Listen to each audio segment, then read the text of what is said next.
know when you're ready. Okay.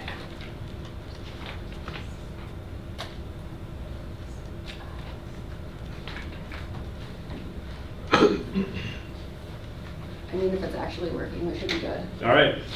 It is 6 p.m. on Monday, April 27th. This is the regular session of the Somerset School Board. I'll call the meeting to order. If we could please stand for the Pledge of Allegiance.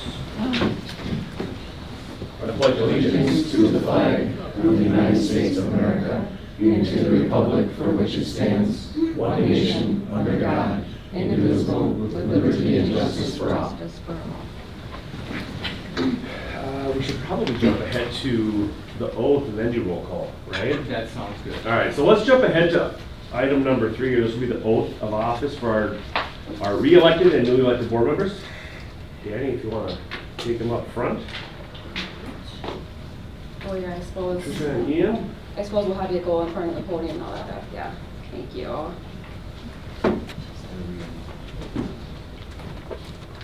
Okay, thanks. All right, I'm going to read the oath. You can raise your right hand and I'll read it off and then you can repeat. I state your name, having been elected or appointed to the office of Somerset School Board, but have not yet entered upon the duties thereof, swear or affirm that I will support the Constitution of the United States and the Constitution of the State of Wisconsin, and will faithfully discharge the duties of said office to the best of my ability. So help me God.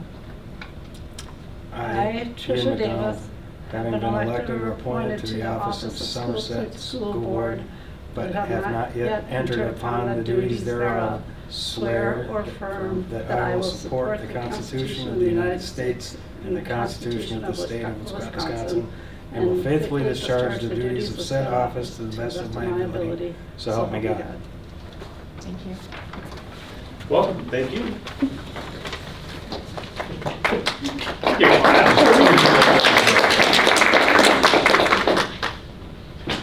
All right, and Alicia, you've got all the documents you need to notarize or Yeah, I'll take care of have that. you sign that and should be good. Perfect. Perfect. With the oath complete, if you could do roll call for us, please. Yes. Steve Degelow. Here. Corey Miller. Here. Ian McDonald. Here. Lori Belargin. Here. Trisha Davis. Here. Danny Erickson. Here. Matt Foucault. Here. Thank you. Next items, district mission, core values, and protocol reminders. Please take a minute to review those. And when someone is ready, I'll take a motion to approve the agenda. So move. A motion by Lori. Is there a second? Sorry. Second by Steve. Any discussion? Hearing none. All in favor? Aye. Any opposed? Motion passes. Number 2 is public comment. I didn't receive any requests. Dr. Grambo? Anyone in the audience here for public comment tonight? Seeing none, we will move on. The oaths are complete, so we'll move into school board reorganization. I'm just going to pause. Do we want to do the spotlight first? Let's do that. Let's do the spotlight first. We've got quite an audience here, Yeah. and a big crew of some of my favorite baristas. Does everyone agree with that? Okay, perfect. All right, so we'll do the spotlight first. Jenna? Sounds good. Okay, come on up, crew. All right.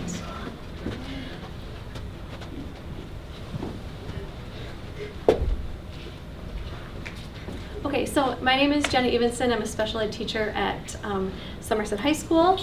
These are some of my students who work in the Spartan Snack Shack at the high school. So I'll have them introduce themselves, and then we're going to share some about our Somerset Snack Shack. Hi, my name is Kimberly Bollig. Emily. I'm Julia Warren. I'm Phoebe. I'm not a student, but I'm Lori Thurman. Lori's one of our paras at the high school. And we have Mrs. Chavon, who helps out in the coffee shop a lot as well, and Mrs. Baumbach. So the Spartan Snack Shack is the coffee shop at the high school. Starting this year, the transition program took over the Snack Shack. So it used to be run by the business department, and now the business department does the apparel and the other things that are in the Spartan Snack Shack in that space in the school store. And then we run the coffee shop and the snacks. So kind of an overview, we're open for high school students and staff during the school day. Our high school special ed program took over the Snack Shack this fall. Like I said, the shop is completely student-run with staff support. The Snack Shack shares a space with the business department in the high school. It's located in the school store. Students can work in the shop for credit or for volunteer hours. So here are just some pictures of items that we sell at the Snack Shack, and students can take a class and get credit for the time that they're working in the coffee shop, or they can work in there for volunteer hours. So 2 different options there. Just a few ways that it ties to the strategic plan. Lots of connections to the strategic plan for students. And then as far as staff, professional learning, we had the opportunity to visit multiple coffee shops at other districts, because this is kind of a common thing within districts to have students running businesses within the school. So we got to visit a lot of schools and kind of see what they do. And then we do some fun Fridays where we give out coffees to staff, or snacks. And then we have a positive incentive program at the high school where teachers can nominate students for doing some awesome things around the building. And then we draw tickets. Well, we don't. Who draws the tickets on Fridays? Us. Yep, the girls draw tickets on Fridays for students and staff to get some free stuff in the coffee shop. So kind of creates some fun climate at the high school. Okay, so we're going to go through kind of 3 highlights of the Spartan Snack Shack. You're going to see some photos here of, some action that goes on in the coffee shop. So the main thing that's really exciting is the job skills that happens in the Spartan Snack Shack. So kind of going back to last year, even the year before, a lot of our job skills courses were sitting in our classroom teaching about job skills, where now we can do some job skills teaching in the classroom, and then we're also on the job training, which is really exciting and much more meaningful for students. Lots of communication skills in working in the shop.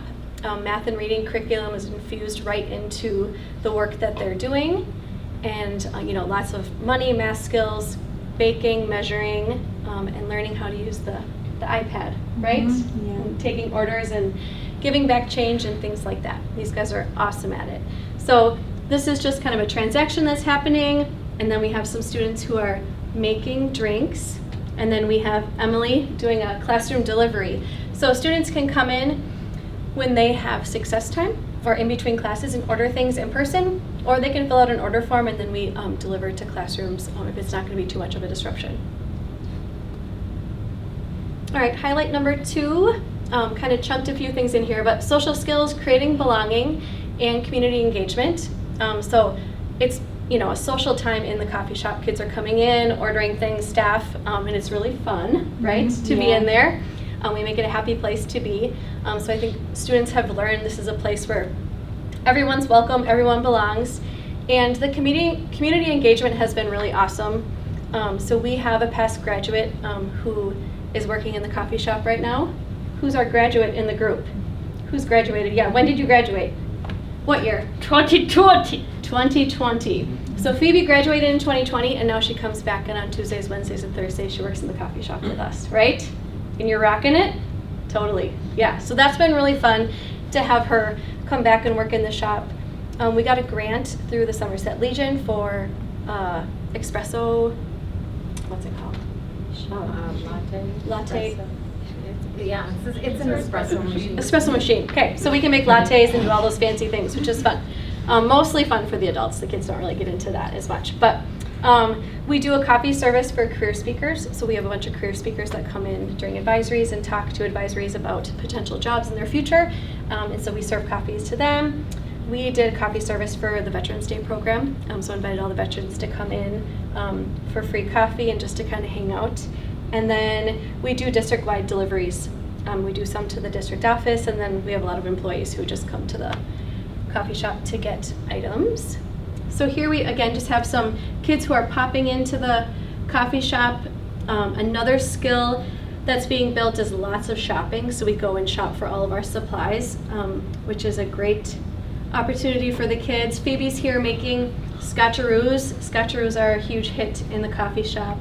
And then down here we have a couple students who are doing a delivery to a different building. Highlight number 3 is just joy. So everyone leaves the Snack Shack wearing a smile. I think if you came in there, if you had the opportunity during your day to come in and visit the Spartan Snack Shack, I think you'd be greeted with lots of smiles and you would leave feeling good about the stuff that you're supporting here at the Somerset School District. So this is just some fun pictures of us doing fun things. We're celebrating a birthday.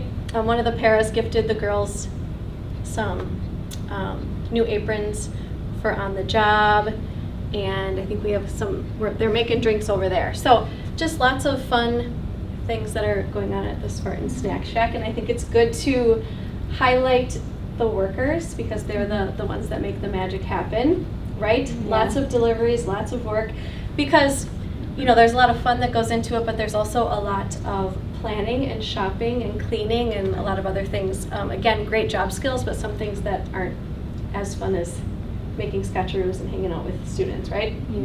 So I'm proud of you guys and the work that you've done, and thank you for inviting us to be here. Thank you.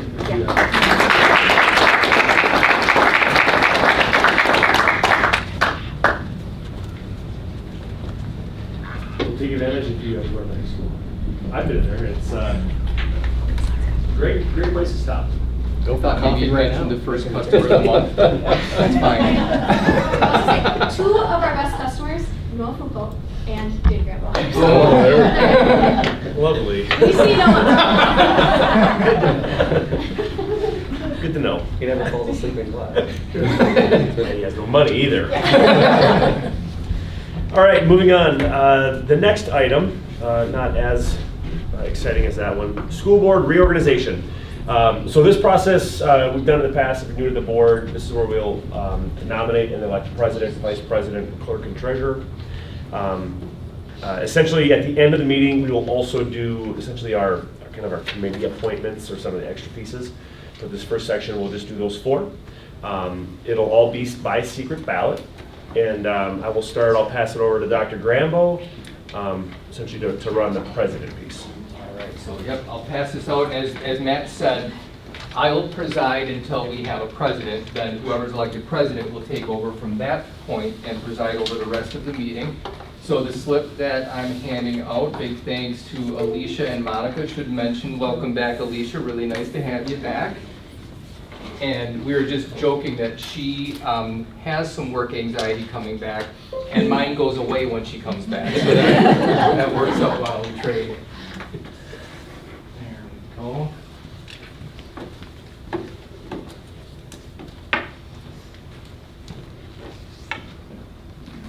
Do you typically do this part? Or is it second? Done. Oh, I was gonna Nothing say. yet. I just circled president, because that's what we're gonna do first. Yeah.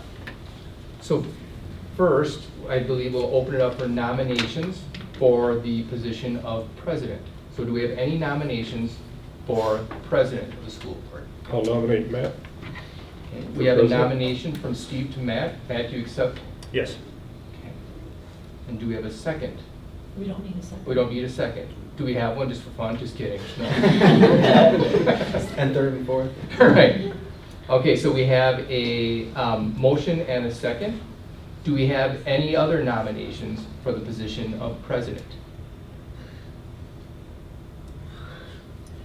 I'd like to make a motion that we cast a unanimous vote for Matt Foucault to be president of the school board. We have a motion to pass unanimous vote Second. and a second. All in favor?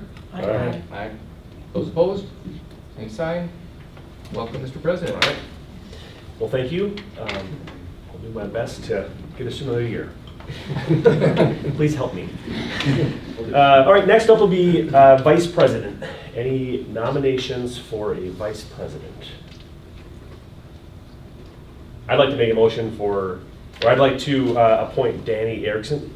Am I appointing, requesting? Nominating. I'm nominating Danny Erickson for the position of vice president. Danny, do you accept? I accept. Okay, there's a nomination for Danny. Are there any other nominations for vice president? Any other nominations for vice president? I'll make a motion that we cast a unanimous vote. Okay, there's a motion to cast a unanimous vote. All in favor of Danny as vice president? Aye. Any opposed? Danny, welcome. Thank you. Next up will be nominations for the position of clerk. Would anyone like to make a motion or make a nomination for the position of clerk? I'll nominate Ian to remain as clerk if that's all right with you. Ian, you open that? All right, there's a nomination for Ian as clerk. Are there any other nominations for clerk? Are there any other nominations? Would anyone like to make a motion for a unanimous vote? So move. Motion by Lori. Second. Second, any discussion? Otherwise, all in favor of Ian for clerk? Aye. Aye. Opposed? Ian will be the clerk. And then the last position will be the position of treasurer. Are there any nominations for the position of treasurer? I'd like to nominate Lori Belargin as treasurer. Lori, do you accept? Sure. Are there any other nominations for treasurer? Any other nominations? Hearing none, is there a motion for a unanimous vote for the position of treasurer? So moved. Motion by Ian, is there a second? Second. Second by Corey. All in favor? Aye. Any opposed? Lori will be our treasurer. Well, that was easy. We need to use a I piece of know. paper. All right, thank you, everybody. Again, I hope we can all work together. Please support each one of us, and so that we can support all of us in general. Get to the next year. Thank you Bye, for everyone. coming. Thank you, everybody. Thank you. Thank you. Item number 6 will be reports. Listening session summary. Danny, were you here? I was. Anybody else here? Lori, anyone else? Nobody came. Any report? No attendance? Okay. Next item is the policy committee report from March and April. Danny had requested we put this on, so I'll pass it to you for Sure. comments. Policy committee met in March, Ian, Lori, myself, and Dave, and we went through just the gifted and talented policy, that update one more time. There was just a little struggle with some of the language, but we got that clarified. So that issue was resolved, and then we went on to some sample policies to discuss on student privacy in restrooms and locker rooms. And that was just a informal 2-to-1 type of thing, discussion to not continue exploring that any further. And we went over all the reasons why. Currently, there is a no low-risk option that currently exists, and adopting a restrictive policy risks legal challenge under existing Seventh Circuit precedent, and adopting a more permissive policy risks federal OCR Title IX investigation like we see going on in New Richmond. So we are just going to stay put with that. That was in March. I don't think there was anything else from that meeting. No. Okay. And then our April policy meeting last week, we talked about cell phones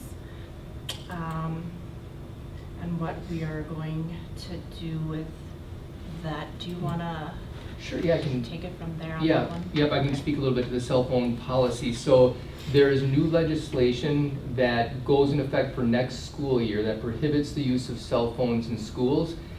We are actually currently compliant with that legislation, other than we don't have policy, but our practice is compliant. So we could just initiate a policy that aligns with our current practice, but we thought this is a good opportunity to talk about potential next steps at the high school.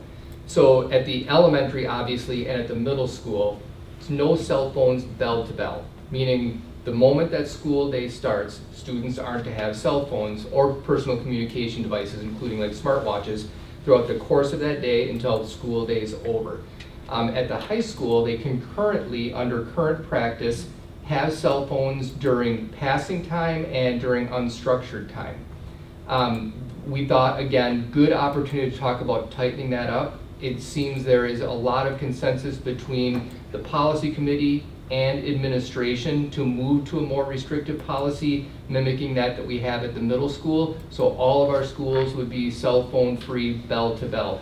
Certainly, there would be exceptions for medical use and a few rare examples of times when cell phones are a necessary part of a student's usually health plan. I can't think of other times where there'd be exceptions, but there is a little room for the rare exception. So we also met, we invited Principal Trent Probst to that meeting to talk about enforcement. Like, well, what would this look like if a student had a violation?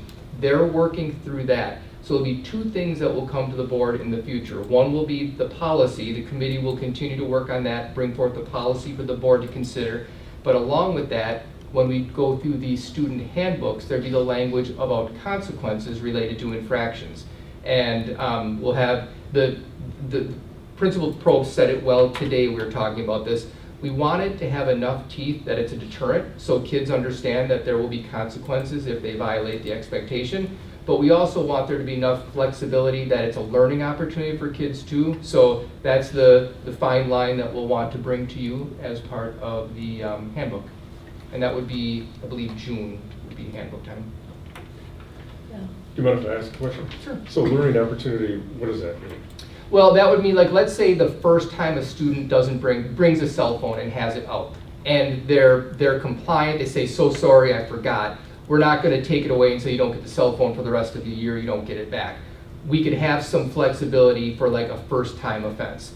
But if there's any disobedience or non-compliance, or then we don't even know what those steps would be. We could either just use exactly what happens at the middle school, which I think first offense after a warning would be it's in the office, must be picked up by a parent at the end of the day, and then there's longer time frames where it's the consequence gets more stern. But we certainly wouldn't want a situation where there's enough flexibility that teachers are put in a difficult position of having some teachers that allow it and others don't. That's a difficult position to put teachers in, so we want to be super tight and uniform with whatever we bring forward. Thank you. And the phones are just away, so like in their locker? In lockers would be, yep, lockers or in their vehicles, but not in a backpack is what we were discussing. So again, this is just discussion right now, but like not in a pocket, not in a backpack with them, but in a locker. And that will be a slight change of current culture at the high school in that lockers aren't used very often. So this will likely increase the use of lockers, which isn't a bad thing. So it'd be their own personal locker that they just have, make sure they put it in. And, Yep, exactly. All right. Mhm. And I believe the state law even says, maybe it's not in the state law, but there was it was either in the policy or the law about being powered off. That was in policy, not in law. Yeah. The recommended, the like boilerplate from Neola. Which we went through. So I think the policy is ready to come The first reading. for a first reading in May. And I'm not, do you want to talk about that we also discussed the health services one? Yep. Mhm. The second thing we addressed last week was, well, we just talked about screen time at school, talked about different research, and just a general consensus to maintain a balanced, intentional approach to technology, no defaulting to screens. And then we talked about policy 2510. It's not 2510. It's 5310. 5310. Health services policy, and I just had some questions on how that language is actually reflecting PPRA, the federal law, and parents opting out of invasive physical examinations and screenings, which is right in the federal law, but I didn't see that reflected in policy, so I had some questions and we discussed that a little bit more. I'm still working on that part though, Yep. on that policy. Yeah, so, and we are collaborating with our school nurse, Autumn, who is providing some insight too, and she's fantastic, so she'll offer some good insight that will help craft a policy that makes sense. Yeah, the language was a bit ambiguous in that policy, so no matter what, it would need some tightening up. Even if it doesn't change practice ultimately, certainly needs to be tightened up so it clearly reflects what it's meant to reflect. So those of you who have been on the board for several years, maybe Ian and Matt might remember, there was a policy committee meeting, I think it was back in 2021, and there was concern because of the words incision, insertion, injection. And Ryan Vang, who was our school nurse at the time, came to the meeting and provided examples of what that meant, and that alleviated a lot of the concerns. But all that language there down at the bottom was language we made up ourselves to put into the agenda, into the policy to explain what it meant. But Autumn's going, but as both Dave and Danny said, there's not a clear transition between an exam, like a school-wide exam or a school-wide Screening? Yeah. And, when a kid comes to the healthcare office and has a sliver, or they need to have their ears checked because they have an earache or like that.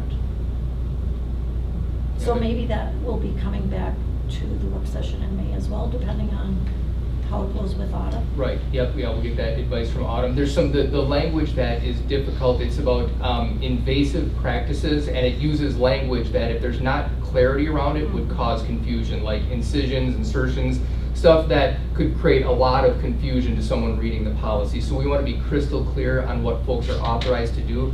And it's important to understand that we don't have school nurses in all of our schools. We have health assistants that don't carry the same licensure that a nurse would carry, so there's limits as to what they should do in a health office situation. So more to come on that. That concludes my report. Great. Just one note, so we haven't historically done this, but is this valuable to everybody here to kind of hear a readout? Would you like to see this again in the future? Yeah, I think it's really valuable. Right, that's essentially what you were getting at when you asked to put this on? Yes. Right, just to have a conversation about what you guys and the policy committee are discussing? Yes, because there's no recorded minutes, there's no video, and I just want people to, I just want to be really transparent. Yeah. Would you like to see this after, essentially shortly after each policy committee meeting, or do you want to group them together? Just do a quick meeting or report out after you have a meeting, so it's fresh? I think that, I would love that. Okay. Okay. So in the future, we will we'll just put this topic on the agenda after a policy committee. And I have a question based on Danny's report. So when a topic, for example, the bathroom discussion, the committee says we don't want to go there. What alternate paths does the board have if we don't agree with what the policy committee comes up with? Is that it, or are there No. other I think we can do whatever we avenues? want to do. Yeah. I mean, as a board. As long as it's We not- can, yeah, I mean, we can, right? If the board, if there's a motion and the board votes something down, obviously then Robert's Rules of Order, would direct us on next steps. But something like this, I guess I would say, we have to put our trust in our policy committee, and if they said it's not worth it, I think we have to support them. If something changes, I would hope the policy committee says, let's take another look at it because legislation's changed, court cases, like something has changed. I think that's valuable. But I think that's your time to say, or when we appoint the policy committee, that's your time to make sure we have the right representation there. Speaking of which, were we going to do that at this meeting, the policy committee, or is that something that? It's later on the. Yeah, later on the agenda, at the end of the meeting. Yep, Okay, it's there, it's gotcha. number 11. Yep. Great. But that's exactly what the policy committee discussed in March, is where the current law was and what is going on with that situation.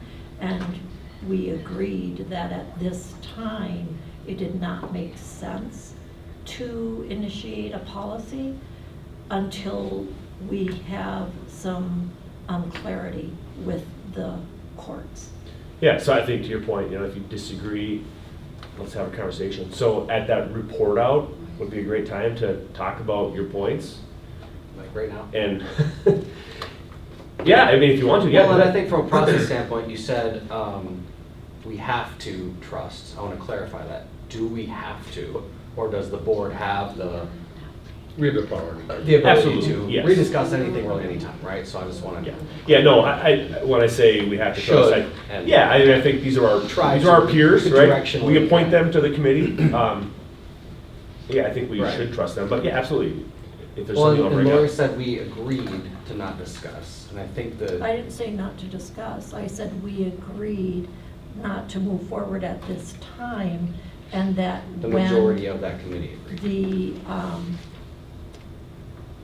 When we get more clarity from the courts, that we agreed that we would take another look.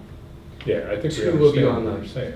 Yeah, and I just wanna, like, it's just really interesting to me from a, like, what guidelines, you know, I just wanna go to like what makes sense to me. If I'm on a committee and of 3, and one person's like, I really think this is important, and 2 go, I don't think so, I think it should default to being discussed rather than default to not being discussed.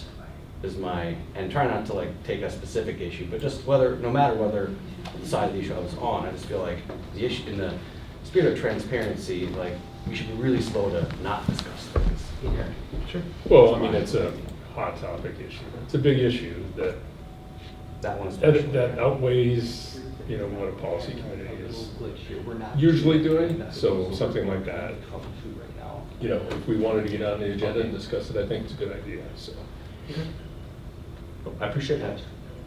So yeah, we'll make sure we talk about this, these policy committee meetings at each And then meeting. we can zoom you in, because we're just in a video. That we have something to Our take place. streaming system is public. Good? Thank you. Okay. All right, moving on, superintendent update. I think we're just troubleshooting something here, looks like. Yeah, hold on 1 second. Yep. So we're having technical difficulties, and we have Darren from School Perceptions, and with the streaming issue, having trouble getting him connected, but he's gonna send me a Zoom link. We'll get him in through Zoom. So I think we should be good. We'll see.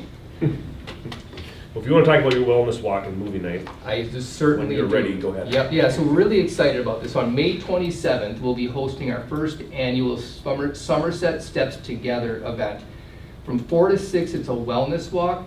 Wellness walk will be folks gathered on the track, walking the track, listening to music, but then also interacting with different vendors and providers of different sorts of wellness things in our community, whether that's a yoga studio or a health food provider, or even like some employee benefit wellness sorts of activities that we have in our community. Helps people interact and understand what our community has to offer. It's a nice opportunity for fellowship and just to get together and enjoy each other's company. That'll be 4 to 6. From 6 to 8, we will be hosting a movie night, a screening of the 90s classic, The Sandlot. And everyone's welcome in the community. And it'll be an opportunity, it'll be up on the scoreboard, great sound, great picture, an opportunity for the whole community to enjoy that investment. The neat thing about that, we had a student, Cal Scramstead, that recommended that we look at getting a movie out on that screen for the community. So we connected it to our wellness initiative and super excited about bringing that forward. It's on Facebook, we're advertising it that way. We sent it out to staff so they obviously knew, but spread the word. We'd love to see you there, and we'd love to see anyone in the community come join us for our first annual Somerset Steps Together. Any cost? No cost, other than there will be, concessions will be open, and we're looking at a food truck, but the event is free. Do you want to cover financial enrollment? Yeah, so let's go into financial reports. I know there were some questions, so I'll open it up to questions from the board that we can respond to any questions that, first with financial reports. Any questions at all? Okay, That was board bills. it's board bills. Sorry, yeah. That's right. Oh, good, no questions. I like that even better. Enrollment reports, so we haven't looked at this one in a while, probably a good time to look. What we'll see on here is we have lost a few more students, net loss of students out. The biggest drivers of that most recently have been a few early graduations, but then also a little uptick in homeschool applications. Not as much open enrollment, more homeschool. Just a few, but I mean, we're not that big of a school, so a few makes a difference. So we continue to track that, and we're going through a process of updating the way we record the reason why people leave, so we can be really clear about that data, and we can plan around that data. Because it's one thing to say that someone left the district because they were seeking, let's say it was, they were seeking different programming. We need to know, like, what does that programming mean, and what might we be able to do as a district to help fill that gap so people don't feel compelled to leave. Having said that, students leaving the district is not our big driver of our enrollment issue. The big enrollment issue, the driver of that, the biggest, is the fact that families are having fewer kids and it's expensive to move into any community really, but ours is an example of that. We've talked about this before. I believe we're positioned about as good as we could be to experience growth because there are a lot of developments that are going up right now that have an entry point, an entry price point that would be appealing to young families. So we're feel very good about that. But now it's time to kind of right our ship so we have everything that we need to offer. So when those families are looking, not only do they see a house that they're like, yeah, you know what, nice community, nice house, we can afford it, and a great school district to complement that. We'll continue to work on that. Any questions? All right. Item number 7, pre-draft referendum survey. Okay, so we're just going to pause for 1 second here while we straighten out the technology. I'm going to forward this to you. Don't, because I can't log in. That's so right. If you want to head that head So over here. I'm going to walk over here. You can just open another tab and plug your email. Okay. Yeah. Sorry. No, it's okay. Oh, that's Rod's email that we're showing everyone.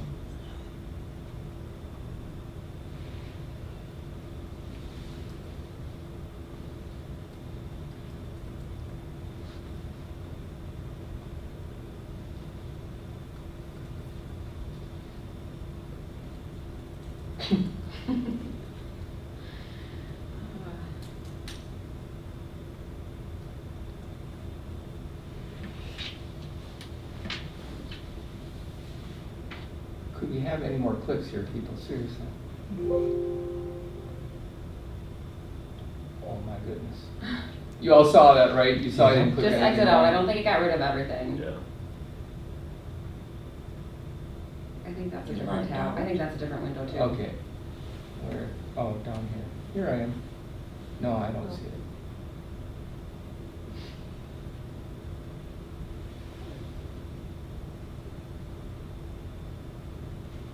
No, that's the Somerset board meeting. Yeah, that doesn't look. No, I don't see the, Did he email it? I thought you were Yeah. going to.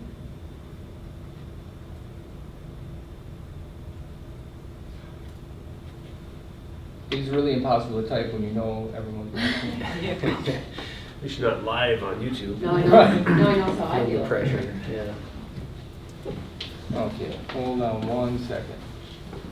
Guess he was gonna send you a Zoom. Yeah, he's gonna send me a Zoom link. Yeah.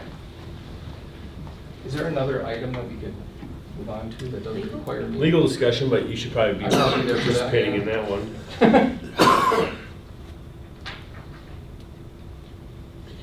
We could appoint our committees. Steve just stepped out, let's just let him come back. Oh, it's there. It's in that first one.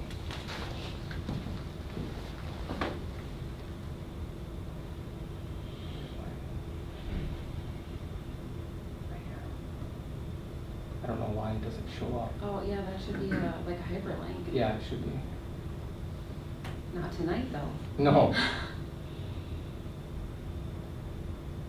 Come on now. Oh, this feels good. Use camera.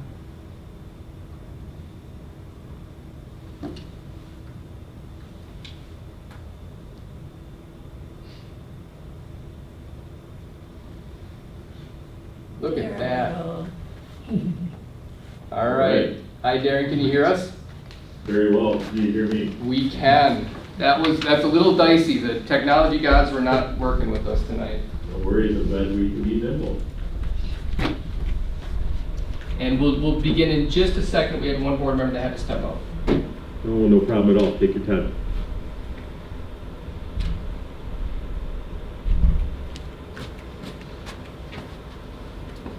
Can you just bump that volume up a little? You betcha. We'll see if that's too much, but. So, Darren, our streaming service went down, And so your camera, I think you're probably seeing yourself on the camera Well, because we wanted to make sure. I think you can see. Or you do you see we have two cameras working here. Do you see? I'm actually seeing the board. Oh, Yeah, good. I'm seeing you and the board. Okay, Yeah. good. Excellent. Well, something worked. That's good. Good to hear. That's we'll take Good to hear. All right, so we have with us tonight Darren Sievers from School Perceptions. You remember a few meetings ago, we agreed to work with School Perceptions to help us with a pre-referendum survey. And when I say pre-referendum, remember that it's not a given. The survey is a tool that helps us understand the community's appetite to go to an operational referendum. Really appreciate the engagement from the board. We had a lot of good feedback from different board members, and I think that the draft that Darren will share, you'll see your feedback represented in that. We've talked repeatedly about the timeline, and as you know, timeline is relatively tight, but I think we had enough time to see everything, read through it, offer any of that input that was necessary to make sure that we have a draft that represents our interest in terms of the information we want from the community. So with that, I'm going to turn it over to Darren. Great. Good evening, everyone. I'll share my screen because you're far more interested in looking at the survey than you are seeing me.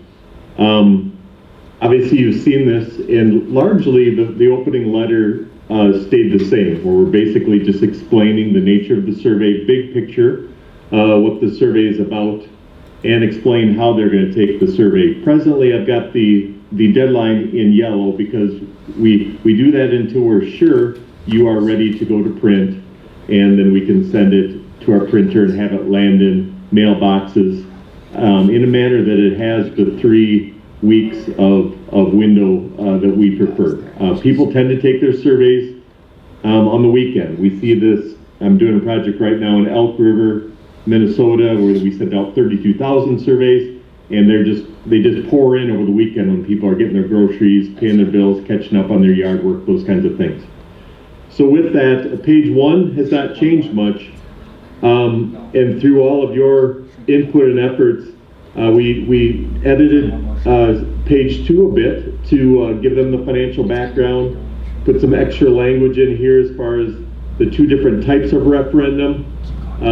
Talk about in item 1, the capital referendum. This is the type of referendum our community generously supported in 2023 to give community members, taxpayers some context. And then the second type of referendum, the operational, this is the type being explored in the survey. We bolded some things to point out where you are as far as the funding challenges you're facing and why. We explained in a bit more depth the reason that you're needing to transfer money from the general fund to offset the shortage in special education funding because you received less money from the state than was originally projected. And then also we talked about that you're receiving less money per pupil than all the districts in your region and are far below the state average. We kind of basically just put all the financial situation, all of your financial situation in context and talk about the deficit you're facing by 2030. And intentionally here, we ask a question about whether they would support the district exploring an operational referendum, and we don't have a dollar amount on this page for 2 reasons. We just want to know if they would support anything, just in the spirit of would you support an operational referendum? And as they pause and think about that question, we also want to make sure that they don't have too much to digest here. We want them to understand why you're asking and if they would support anything as the first significant survey question. Then they turn the page and we get into the 3 different funding options. And I can't say enough how David and your administrative team came up with powerful bullet points to outline what each funding threshold would mean to the district. So we have a $1.4 million option with 3 bullet points, big picture, what the money would mean to the district. A $1.7 million option, again, 3 powerful bullet points. talking about things like maintenance and community education, safety upgrades, and then finally a $2 million option that would add some programming, expand clubs, and improve mental health services. Each one of them with what the dollar amount per $100,000 of valuation would mean in the first year. And then the language explains, then it decreases in the following years. And we put in parentheses, see a graph on the next page for all three. So I'm going to pause right there and see any reaction to that context of the three options.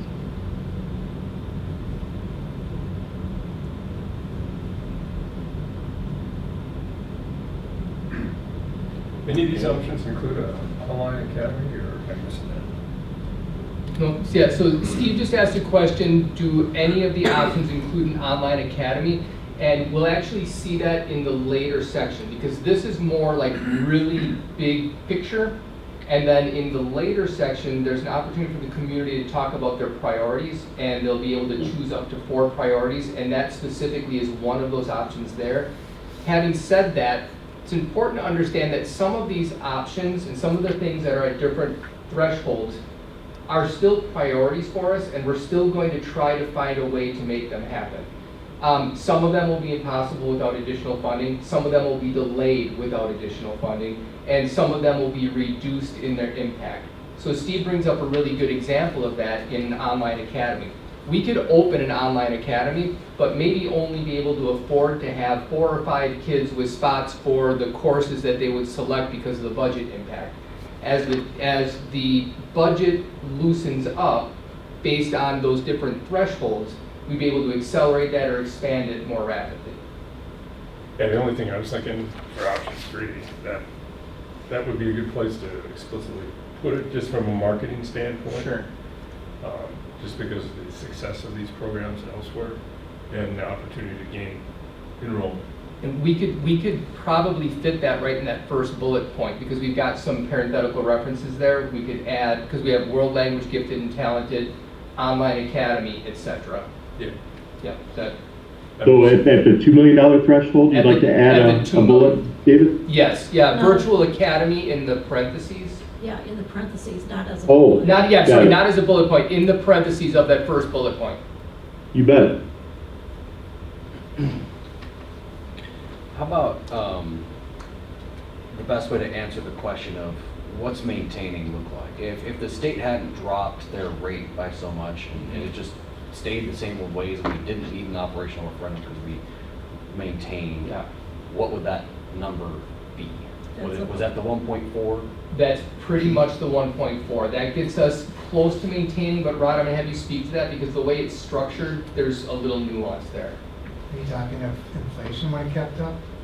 All the factors, obviously, it's a complicated thing. You can break it down in a minute detail, but 10,000 foot view to satisfy what I would think most community members would want to know is like, okay, are we giving the school a bunch more money than they're used to, or is this to offset the changes in the structure, and this is very much equivalent to any metric you want to pick, dollar per student metric, per teacher, all those things. What would be the most simple way to say this is pretty close to keeping it level with what it's been in past years? Isn't that addressed in the first part?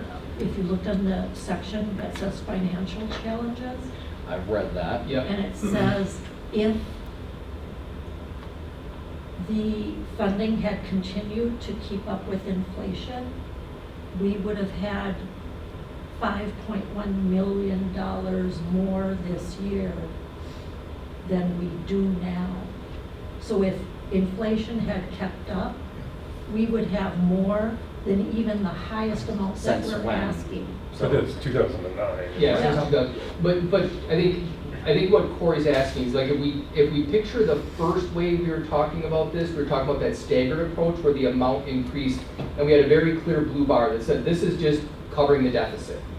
So with the 1.4 distributed over 5 years, and Rod, you're gonna have to help me with this, I believe that was slightly less than the blue bar staggered throughout. Is that accurate? So the 1.4 is actually slightly lower than just covering the deficit over time. That's one of the challenges of having a stable amount, because the need is less in the early years than it is in the later years.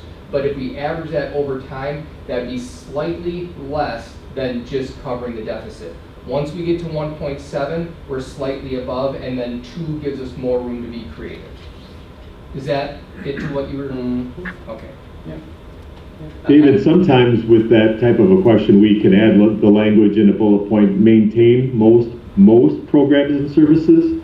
If that would make leadership feel better about that, we could have that bullet point at 1.4 million. It doesn't say all, it just says like maintain most programs and services, just to show that that's kind of a maintenance number, kind of a offsetting the deficit. But up to you. I think that's helpful. I mean, what you're trying to do is get people to visualize, they picture each of these options and to see it. I think that makes sense, Darren, because one of the things, as I'm thinking about it now, kind of late to be thinking about it, but in option 1, the first bullet point is really the big bullet point. Right. The other 2 are almost sub-bullet points. We're not talking about increasing compensation more. We're talking about maintaining a cost of living increase over time. That's what makes up that deficit. And then, again, when we're talking about like most pressing building maintenance projects, same thing. Some of those are, well, actually not many of those are built in. We do have an issue with maintenance that isn't built into the long-term budget, but staffing and recruiting and paying is already built into the budget. So that's part of what drives that deficit over time.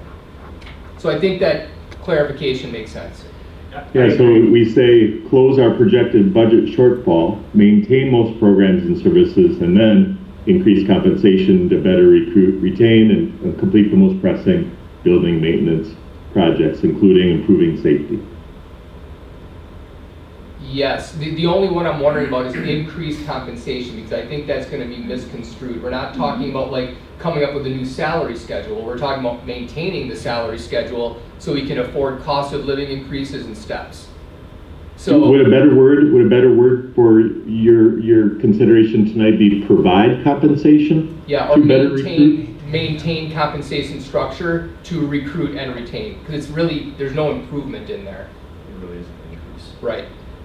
And Dave, I like what you said earlier about those second 2 check marks, maybe being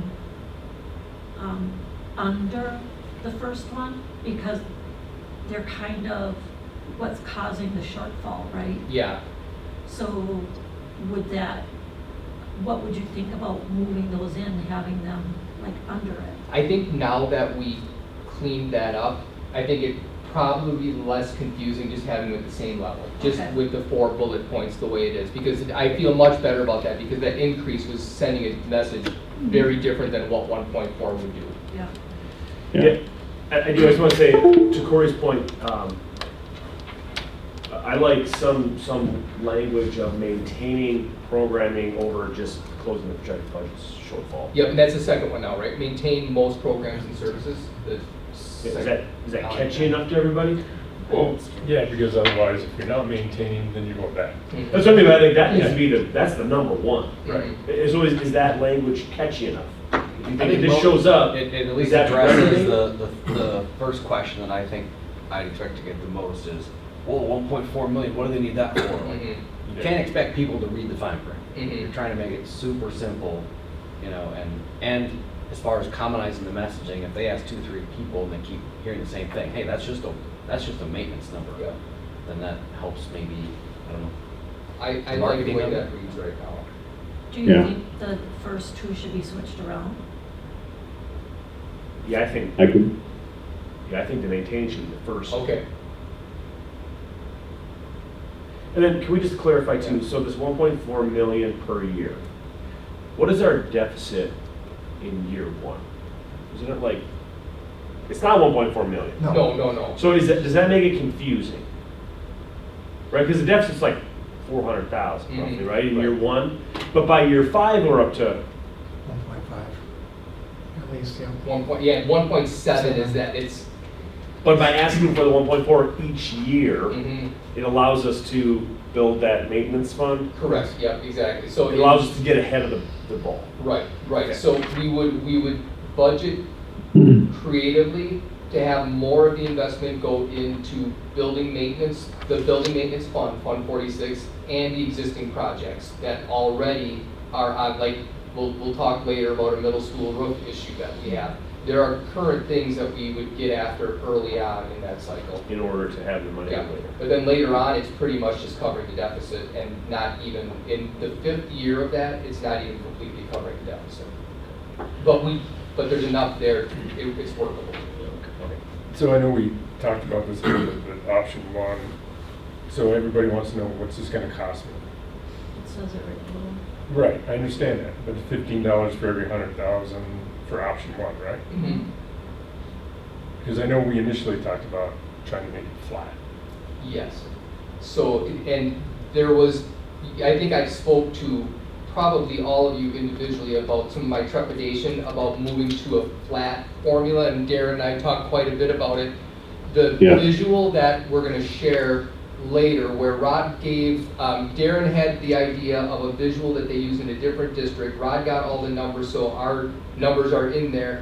The visual helped me feel comfortable with this approach because it spoke to the fact that there will be a slight uptick in mill rate in year one, but then it continually drops year after year after year, where the overall impact will actually, I don't want to say it will be a decrease in taxes, but certainly will be a decrease in mill rate over time. So when we get, yeah, there's the visual now that Darren has up on the screen. So you can see that slight uptick here. I'm going to come up to the screen. So the dotted line represents essentially next year's gap, because there will be no, let's say it would pass, the new funding wouldn't be available until the 27-28 fiscal year.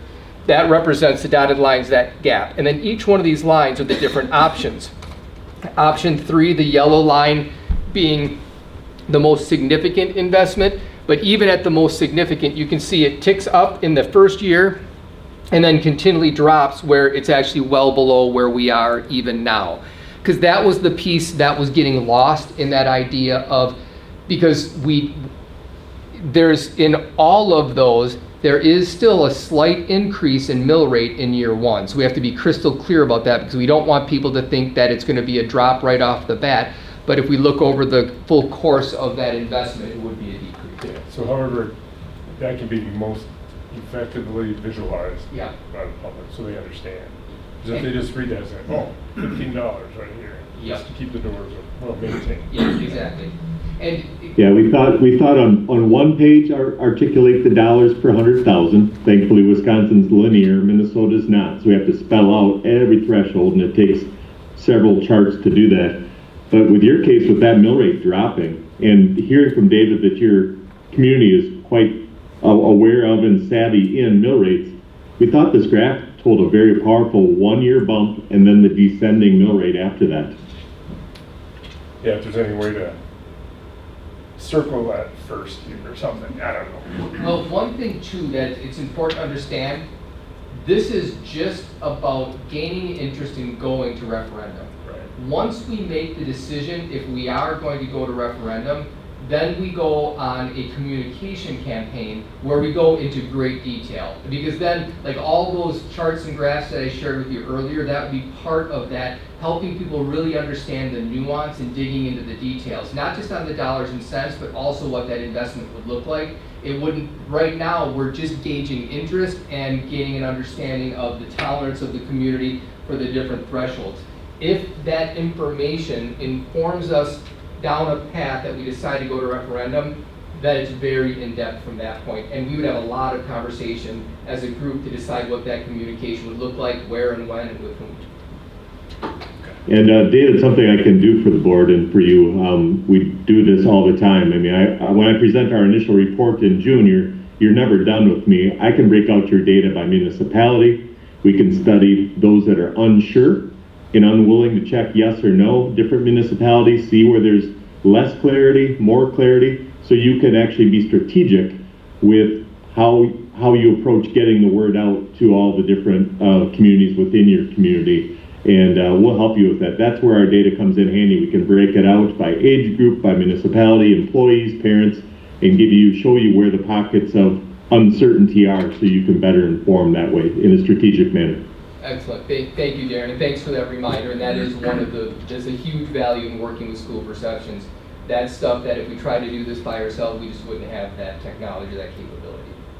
Thank you, Darren. Yeah, we have an alphanumeric process that's very, very confidential. Quite honestly, as an employee, I couldn't look up any of your taxpayers' responses. One employee has the keys to that vault, but we do ask them their age. Are you a parent? What municipality do you live in? Just so you can study trends. Had a project in Yellow Medicine, Minnesota, where they had 27 different municipalities. We broke out all 27, and the superintendent took a show on the road and met with all those townships and councils just to explain at a very intimate level. Sometimes they're building a firehouse or an ambulance center or have some road work to do where their taxes are already going up, and you can have that interaction with them to understand what they're thinking about and what you're thinking about. Can you go back up to option 1? Sure. Dave, can you explain to me again what you mean by maintain compensation to better recruit? What does the maintain mean? I think we're going to need one other word in there, Yeah. maintain compensation structure. So the structure of the which would be the steps and lanes and a cost of living increase.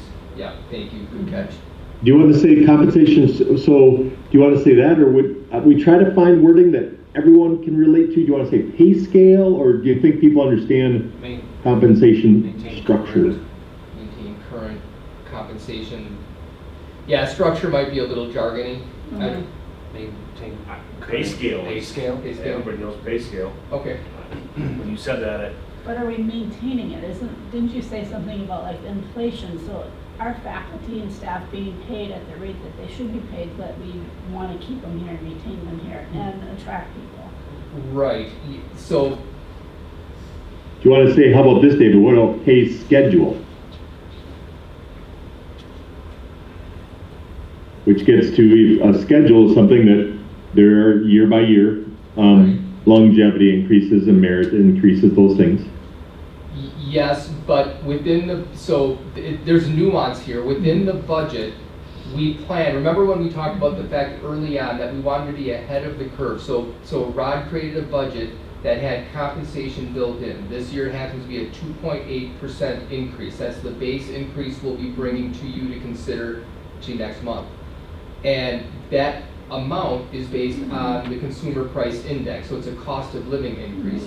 That gets laid on top of the structure, which allows for movement within the system. So both of those things are true. That's why, like, compensation structure is, to me, the most accurate, but it might not be the easiest to understand.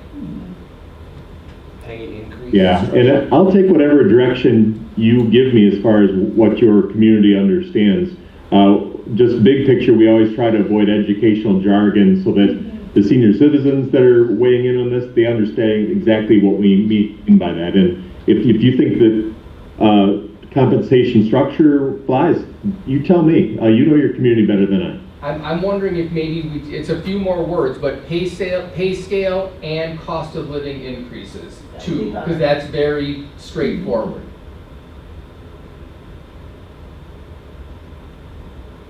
Because that's a super accurate representation of what we're trying to do. Yeah, that's just fine. Okay. Does that Can I work say for something? I think we want to be careful that we're putting lipstick on a pig. So we don't want to get to that point where the ideas I'm hearing are people trying to sell it. That's not what we want to know. That doesn't help us. It loses all its value if we're trying to sell the limited number of people that are going to get the survey and complete it. Now we're going to make assumptions on people that read it, and were maybe influenced by how questions were asked, and now the community doesn't really support it. Yep. Yeah, that's probably the most important thing that we keep in mind when we do this. We don't want the survey that represents exactly what we think. We want the survey that gives us the best information. The best survey results are the ones that are accurate. If we get one that comes back and like, oh, look, everyone's supportive of 2 million and it fails miserably, that doesn't help us at all. So yeah, let's keep Ian's point in mind when we're looking at the language for sure. Is there something specific, Ian, that you think that's got lipstick? I'm not saying that, I'm curious. No, I mean, it's the mindset we're kind of trying to, the time to sell it is after we get the information and go forward with it. I don't want to, I just don't want anything to get fluffed up too much. You know. No, understood. We are very sensitive to that too. We try to be very third party, but we also want to inform about what is at stake. It's a razor thin line. So I really appreciate your comment. I have another question for Rod, if we have one. So we get to 1.4 with $15 per 100,000, and then the $300,000 jump is double now, and the next 300. How does that work?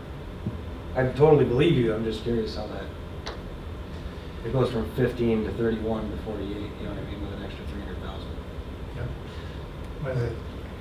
I think it's about 54 cents per million added to the mill rate. So that just kind of how it factors in based on the extra 300,000. I think a big piece too is the amount of debt that falls off in year one. Yeah. You got a big chunk falling off year one, so that's taken off of the 1.4, the 1.7, and the 2. So it's really just the amount on top of that would affect the mill rate. But those numbers change over time. Those, which numbers? The mill rate The numbers. 48. Yeah. Would the 48 ever change, or just the mill rate would change? The which 48? Sorry, I want to make sure. I'm looking at the 2 million. 100,000. Oh, Yeah. so that changes over time. So that's It's still gonna cost $48 per 100,000, But I but think that's it's gonna in fall the off. correct. So Year 2 is. I don't The need to pay impact, as right, much. the impact is lessened over time, but the amount to pay, just that amount, is the same. So like if someone were to be able to break down their tax bill item by item by item, that 48 cents or that estimate of 48 cents would remain consistent. We should mention too, when we have these estimates, they're conservative estimates. We will likely beat all of these estimates, meaning that the tax impact will likely be less than what we're advertising. We definitely don't want to go the other way. We don't want to say that the impact will be something that's more than that. But yeah, that amount would be the same for that amount over those 5 years. And that is actually one of the reasons when I talked to David, we have done this where you do an increase each year across 5 years, but it gets very confusing for taxpayers because you're asking them emotionally to support 5 consecutive tax increases, but also they're wondering, is it the number plus the new number, or is it the difference between the two?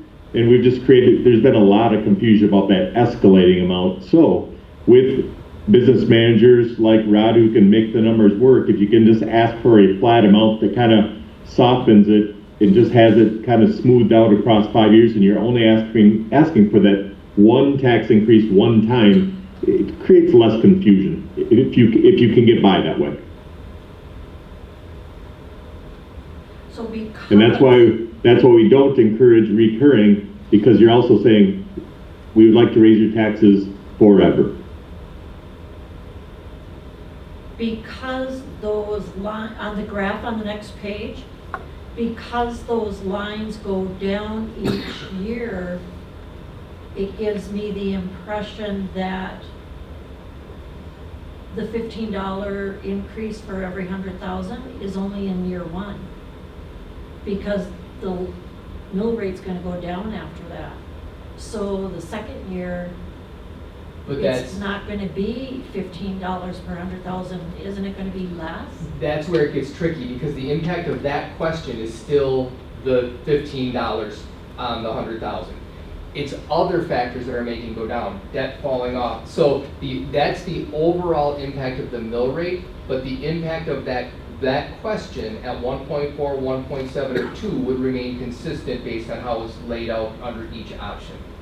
It's the debt falling off, which is the biggest thing that drives that down over time. And our increase in tax base. And, right, and, yeah, Rod has that into the, what did you have in something? 2%, which is very low for historical purposes. A low assumption. Yes.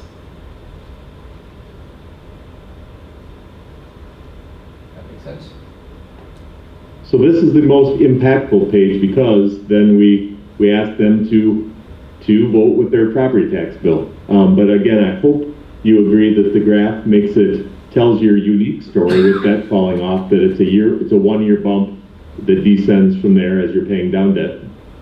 And we have this page here where we also say, if voters do not support any referendum, the district will need to make significant cuts. Please mark any reductions you believe Somerset should make. Now again, we say all the time to our districts we work with, please don't put anything on here that you can't live with, because you are getting taxpayer input on programming and services.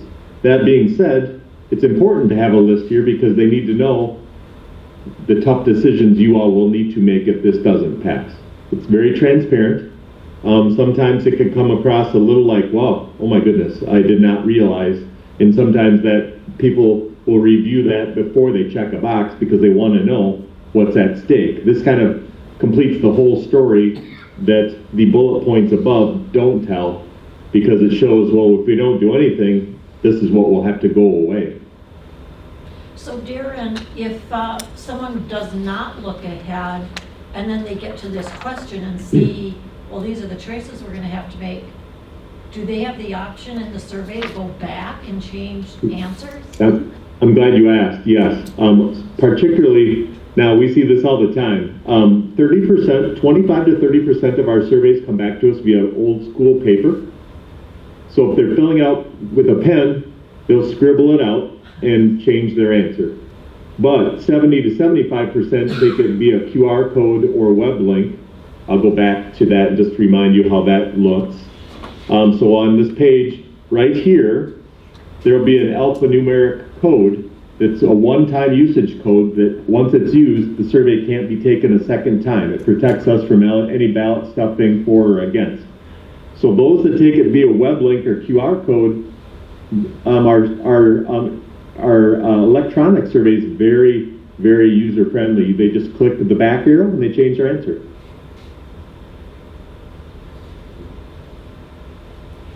But also, just so you know, all of this is on one page.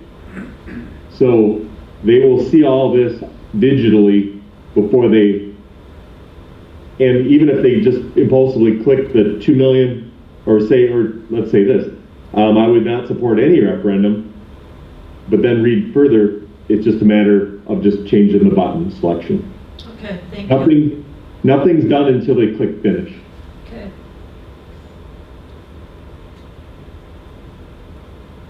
So with that, then we get into some exciting future planning, where you're going to get input on over the next 5 years, which areas should the district prioritize for improvement. And you provided us some really excellent localization of what you call your programs, what you call your services and co-curriculars.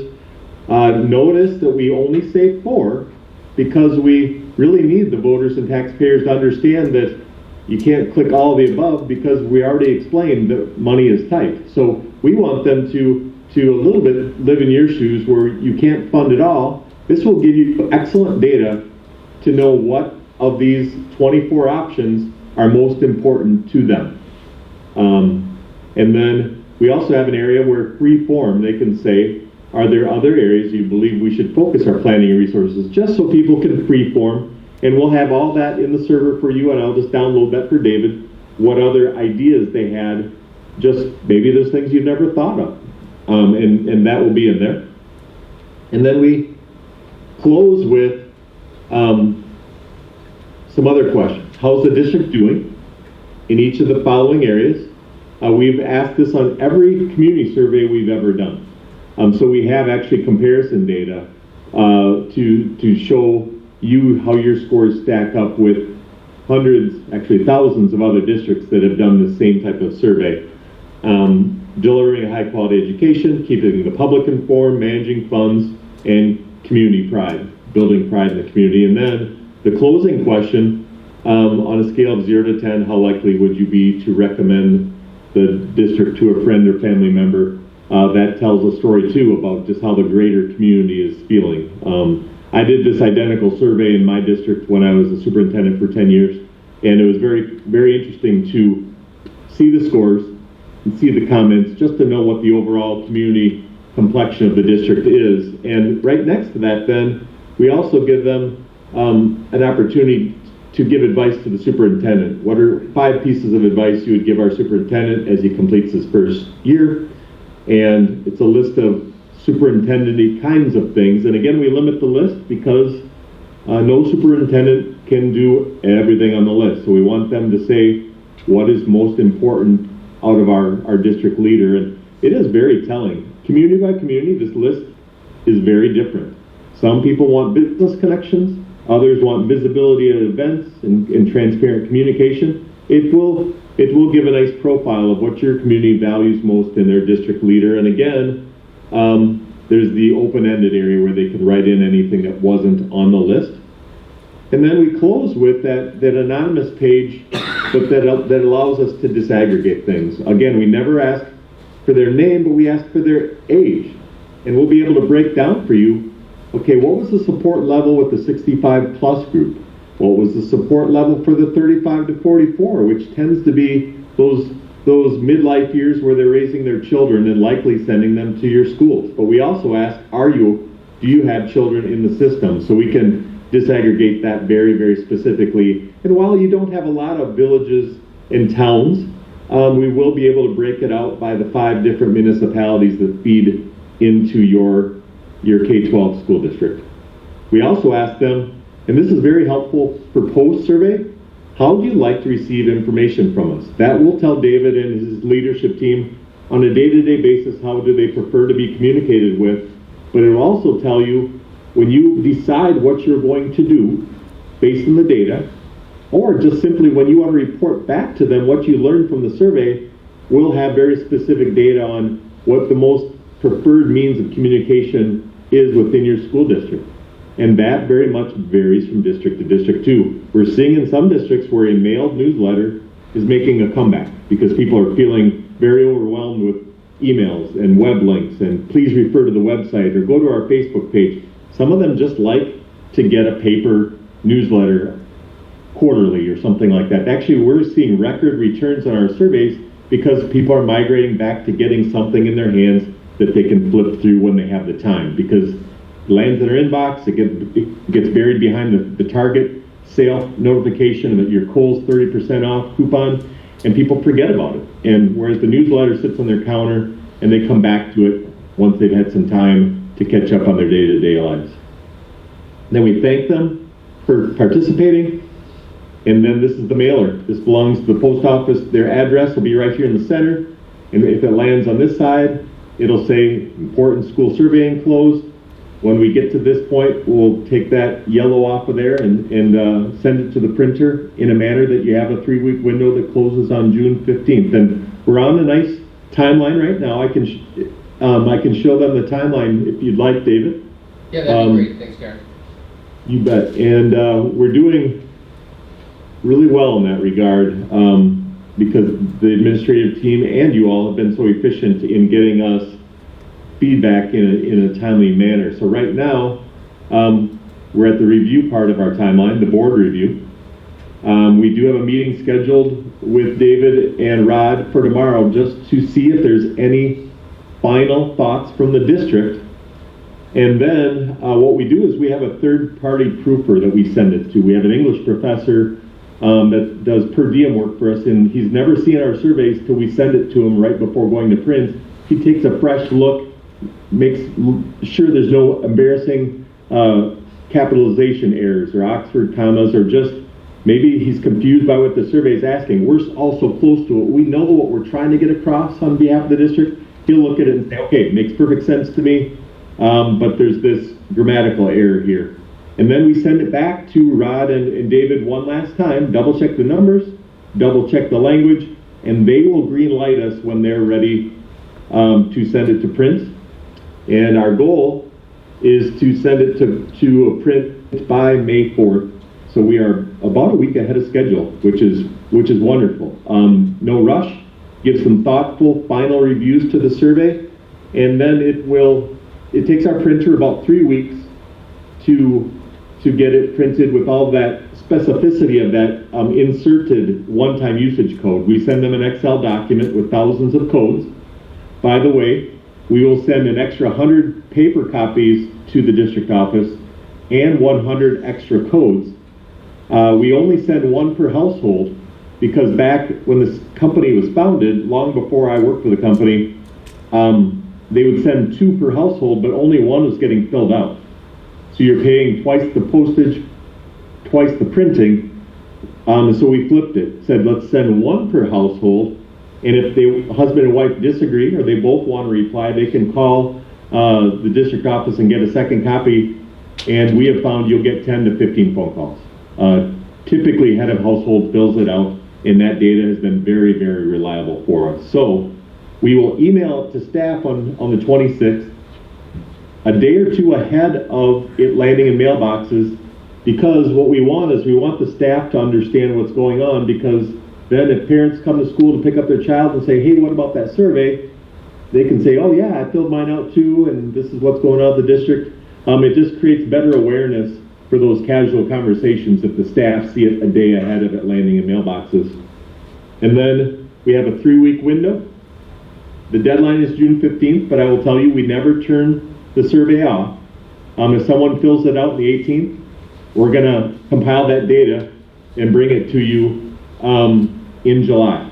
I'm doing this for Elk River School District of Minnesota right now, 31,000 surveys, and they're still pouring in the mail because people feel like if they mail it on the deadline, that they've met the deadline, and so we try to honor that. So you have, the higher the response rate, the more reliable your data. So we never really have a deadline. The only deadline truly is the morning of, when I put my report together to give you our findings in July. Then that gives you a month before you have to decide what the resolution says for a November 3rd potential election if the support data is there.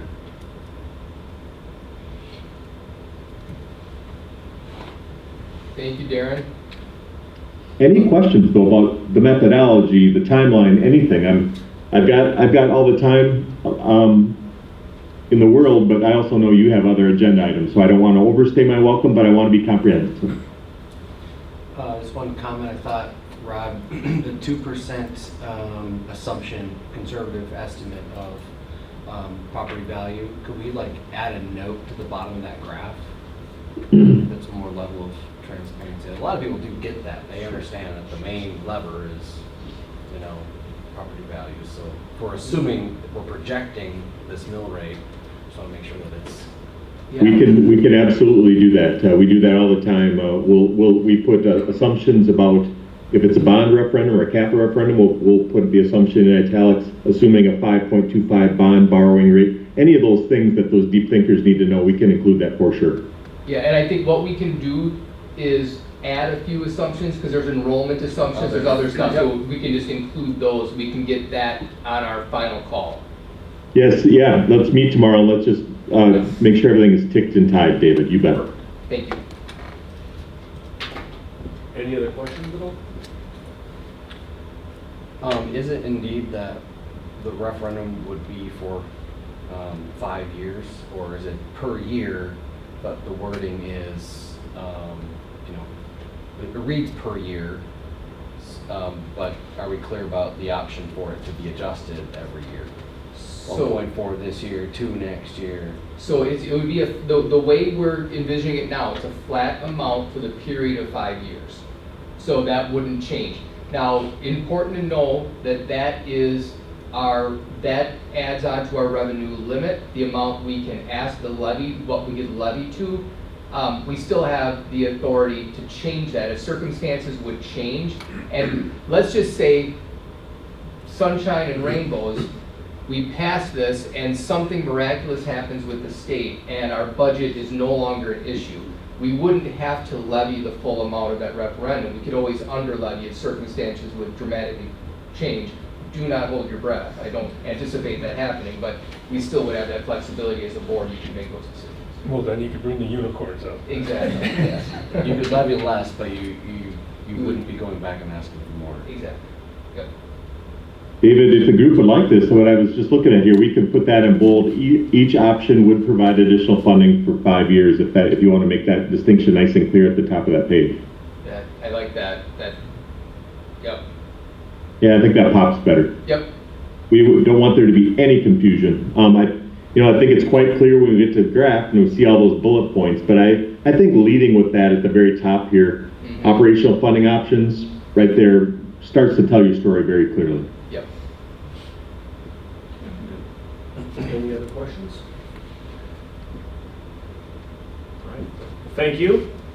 Sure. Know that since this is probably the last time I'll see you all until I present in July, what we tend to do, because you're recording this now, we encourage you to record my presentation in July, and or what I can do is create my own private recording of the presentation that you can put on the website. You can email to all your staff and your parents, and we have found, unless you're very different than the other boards that I meet with weekly, you get 5 or 6 guests in the audience when I give my presentation, but we're getting 300, 400, 500 views by sending the video of the data that we've compiled on your behalf out to folks via email and putting on the website. We've really gotten a lot of traction that way to get the message out, because let's be honest, we all are really good at giving surveys. We're not always so good about getting back to people what the survey provided as far as the information that's gathered, and we'd like to make that as easy for you as possible. Sounds good. All right. All right, thank you so much, Darren, appreciate it, we'll talk soon. We'll see you real soon. Good night, everybody. Good night, Good night. thank you.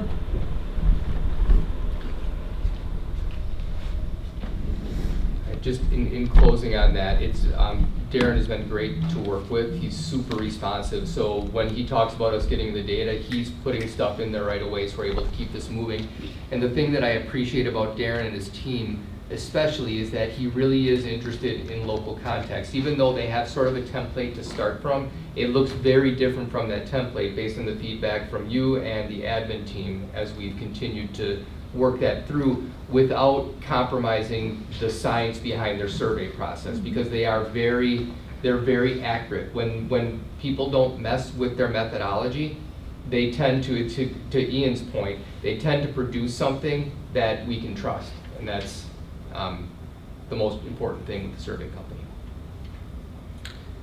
One other small thought is on the messaging side, the way the option reads, if voters support this option, so option 2 reads, if voters support this option, the district would do everything in option 1, and it's maybe more conclusive than reality. Like, it's basically saying, we're committing to delivering this stuff. So more of a could versus could, would. yeah, the general idea is the board would be able to support, Yeah. but obviously each one gets voted for separately. Yes. I want to Take a note of that. Yeah. Anything else on the survey? Looks All right. good. All right, you get the notes, and we'll look for your next steps from Yep, there. perfect. Thank you very much. Appreciate it, everyone. All right, moving on. Item number 8, board discussion of district legal representation. 3 weeks ago, our last meeting, we had a conversation about potentially looking at other options that are out there. We decided to just kind of follow that conversation. If people have comments, questions, I'll pass the conversation to those that wanted this on to see where we want to go next. Anybody else start? Somebody want to kind of update this Danny's item, right? Tricia? Yeah, what does that mean? Yeah, I guess I can start. Yeah, so this, we have legal representation that we don't contract with, but that we use, right? We've had the firm for how many years in the district, do you know? More than one. That's all the district. So we've had the same firm for many years. 1, 4, 6, 9, 10. We're in our 10th year. Okay, so again, not bound by contract, but we do use them as our go-to firm for all things district representation. Some board members just kind of expressed an interest to look at new firms or different firms, and that's where the conversation was at our last meeting. So tonight, there's no action on this item, but we're just furthering the conversation if anybody would like to. So if anybody wants to start, if there's anything, I've been asked with the enrichment stuff going on, one of the points out there is they're being represented by a Minnesota firm, and I've been asked, is our firm, and I have to say, well, I do think they are in Minnesota. They're obviously very aware of the differences between laws and states, so it doesn't have to be a factor. There are probably way more options proximity-wise in Minnesota than Wisconsin does due to where we are, so that's not a big factor to me.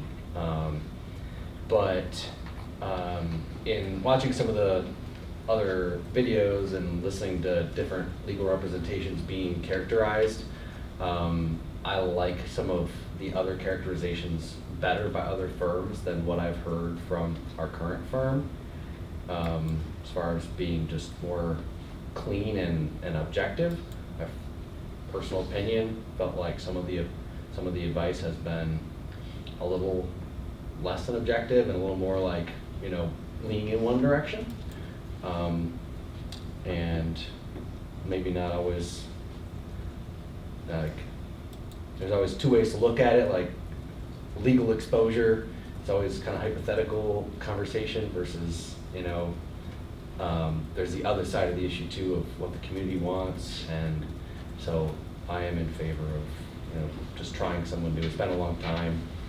I think change is healthy, just to try new things and to get one that is specifically in Wisconsin seems to make sense. But In 2024, we had a lot of visits by the attorney, the district's attorney, and I think we were rushing towards something with the Title IX rewrite that maybe shouldn't have been rushed into.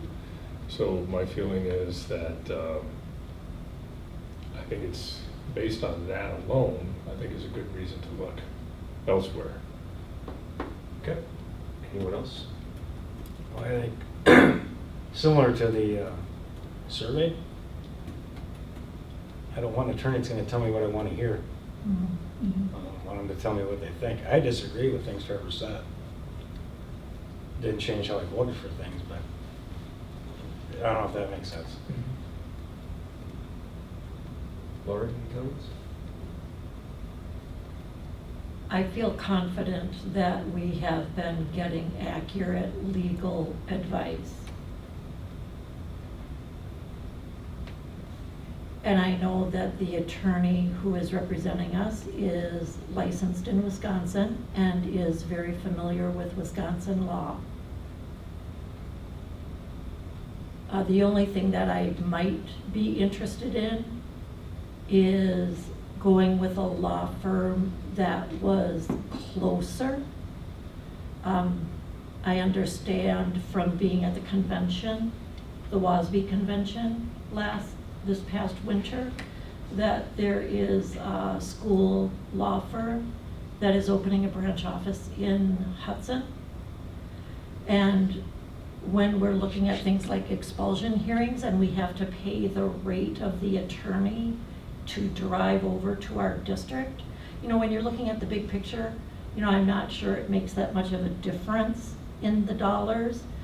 But if we're trying to be the most economical that we can, that would be a little bit that we could save. But I feel very confident and comfortable in the legal representation that we've been receiving. Sure, put you on the spot. But any comments or questions you have? I think the only question I would be was, what is the main reasons for choosing a different one? What was the biggest concerns that you saw? And then what would be the reasons for keeping the current one? Okay. I'd just like to hear more. Yep, okay, perfect. Dan? I guess I'm not too comfortable in diving into my concerns publicly. I just don't want to say anything against the current legal firm that could cause trouble for that. But yeah, I still am in support of a Wisconsin law firm. Okay. Wisconsin-based. And I'll just say, and then I'll ask Dave just to weigh in. I'll just say my opinion. I think I look back at track record. We've had this firm for many years, represented us. We're all going to have differences of opinion. I do feel confident that they are a Wisconsin practicing firm. I haven't experienced any blatant issue that says we need to make a drastic change. So that's where my head is. Just to speak to that, we kind of had these conversations about, do we do this in closed session? We do have to have this open conversation. And if we go to RFP or we explore options, they are all in the open. So we get into that specific contract language. That's my, I guess my immediate thoughts is I'm not seeing the reason to go down this road right now, but obviously I'm open to hearing from the entire board. So with that, are you open to giving your thoughts Yeah, on? you bet, yep, and honestly, very similar to yours, Matt. I've only worked with Trevor for this year, but I've appreciated both his responsiveness and his good advice. We have issues that will arise like a Friday afternoon, and I'm talking to him on the phone 6 o'clock on a Friday night about a specific issue, and I've always appreciated that responsiveness. I also agree that it's a reputable firm. I don't see the geography of their office making that much of a difference, whether it's in Minneapolis or it's in Madison or it's closer. And I agree, Lori, that in the big picture, location isn't going to be that much of a driver in terms of the overall cost, what we pay for our bills. Ultimately, the biggest driver is having someone that keeps us from being sued and losing. That's going to be the biggest driver, and that's something. Having said that, there are a lot of reputable firms, and not that I have a ton of information on all of them, but I've seen most of the big firms present. I've seen them share their legal expertise, and I think there are a lot of great firms out there that do a wonderful job of representing Wisconsin schools. If it were my decision and someone said, you know, what do you think we should do? I would recommend that we don't move away from the current firm that we have, because I feel well represented. Having said that, it's not uncommon for districts to make a choice to change legal representation from time to time. And we say change. I think that my recommendation I would offer is that we open up the conversation if we're going to do that, and we would let them also present. And maybe at the end of the day, we decide, or you decide as a board, that even though we've listened to other firms, we believe that they're the best one to go with. I would want them to have that opportunity like any other firm would have that opportunity, not exclude them from the process simply because we're considering a change. Obviously, I work at the will of the board and totally willing to support whatever direction you provide. I don't think tonight is the opportunity or the moment to provide that guidance. I think now if there's interest in having it out as an action item in a subsequent meeting, we have a meeting in exactly a week from today, we could put an action item as soon as that, where you direct me to engage in the process of seeking proposals. Yeah, so we all had an opportunity to speak. I think just with that, you know, there was 2 board members that expressed interest in looking. So much like asking for something on the agenda, we'll put it on the next agenda. You know, between now and next week, if you have questions or you have points that you want to get out, bring them to the meeting. You know, let's not email because we don't want to start that walking quorum. But let's have a discussion next week, and then we'll put the agenda item as possible action to you know, direct administration to go to RFP or follow whatever process we need to look at firms. Obviously, all of that discussion will be driven by administration. You know, the board doesn't drive that. We would listen, interview, and then make a decision. But we'll put it on the agenda for next week, the next meeting, for a vote to decide, do we pursue this or not? Fair? That's with the RFP. I mean, we're talking about them actually giving a presentation, correct? Mhm. And so we can meet, ask questions. Oh, yeah. Yeah, okay, there we go. Yeah. And Steve, that's a really good question, because what I would recommend is that at the next meeting, we decide if we're going to pursue RFP. And then between those meetings, we would draft a sort of a process proposal that would then come to the board for consideration of that process. And then we would make that decision if we're going to then actually go to RFP. So, because my sense is, and correct me if I'm wrong, this is an important topic, but not necessarily an urgent one. So it's not like we have to rush it and have it all done next week, that we can be thoughtful and make sure that we land in a good spot. Is that? Yeah, next week we would just decide to give you direction to start the process. Start the process. That's it. Yep. Yeah. Perfect. Okay. That makes sense? Yep, and to clarify something you told me earlier, Dave, that I don't think was just said tonight, is we're not contracted to only use one. It's a best practice to have a main one out of convenience and efficiency to use the main one, right? So that's what the contract really is, the main one. If some special issue comes up Yes. that drives us to a different one, we have the latitude to pick a different one for a certain issue, correct? Right, and as you pointed out, best practice, stick with a firm. Sometimes what you do is you make a decision to work with a firm, but you might work with different attorneys in that firm. You might have one like in Jesse's world. In the world of special education, it's very legally based. There's a lot of law around that. So you want to have an attorney that is an expert in special education law. So sometimes you'll have those sort of situations where same firm, but different attorney to provide specific advice. Then there's another circumstance when if you have like an insurance claim, sometimes our insurance carrier will dictate who our attorney will be. They are actually represented, so then we work with that attorney. But yeah, we do always have that latitude.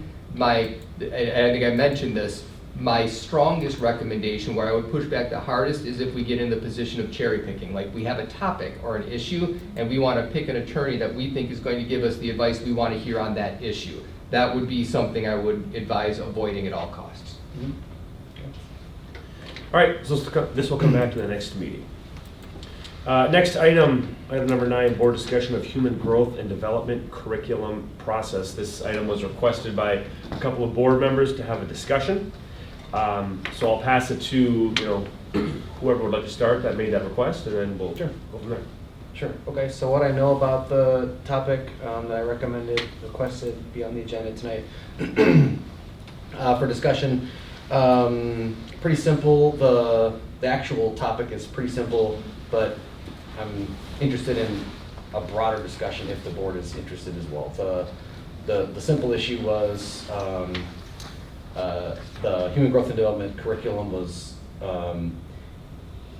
is typically started to only be shown in 5th grade. It was moved to 4th grade just this year, and the process of that decision is, I think, the main question. I have a 4th grader, learned about it by the mail, and was kind of surprised. It felt like a decision that probably needs to go through Dave or somebody, so I emailed Dave and we talked, and that does seem like that's the direction. I'm sure he'll speak to it. I watched the video first. I don't have a problem with the video per se. My personal opinion is 4th grade seems a little young for the video. I found a DHS survey where a bunch of families were surveyed, and a very high percentage, I couldn't find it again, I have to go in my personal email and find it. It was something above 50% of parents thought middle school, which typically is 6th grade, is an appropriate age for a video like that. And so we're already at 5th grade, and now we're at 4th grade.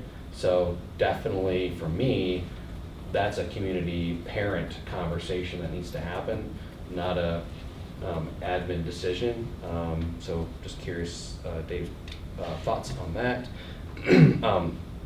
But again, I'm less concerned about my kid saw that video. I just make sure it wasn't weird for him and talk about it. I'm not hung up on that.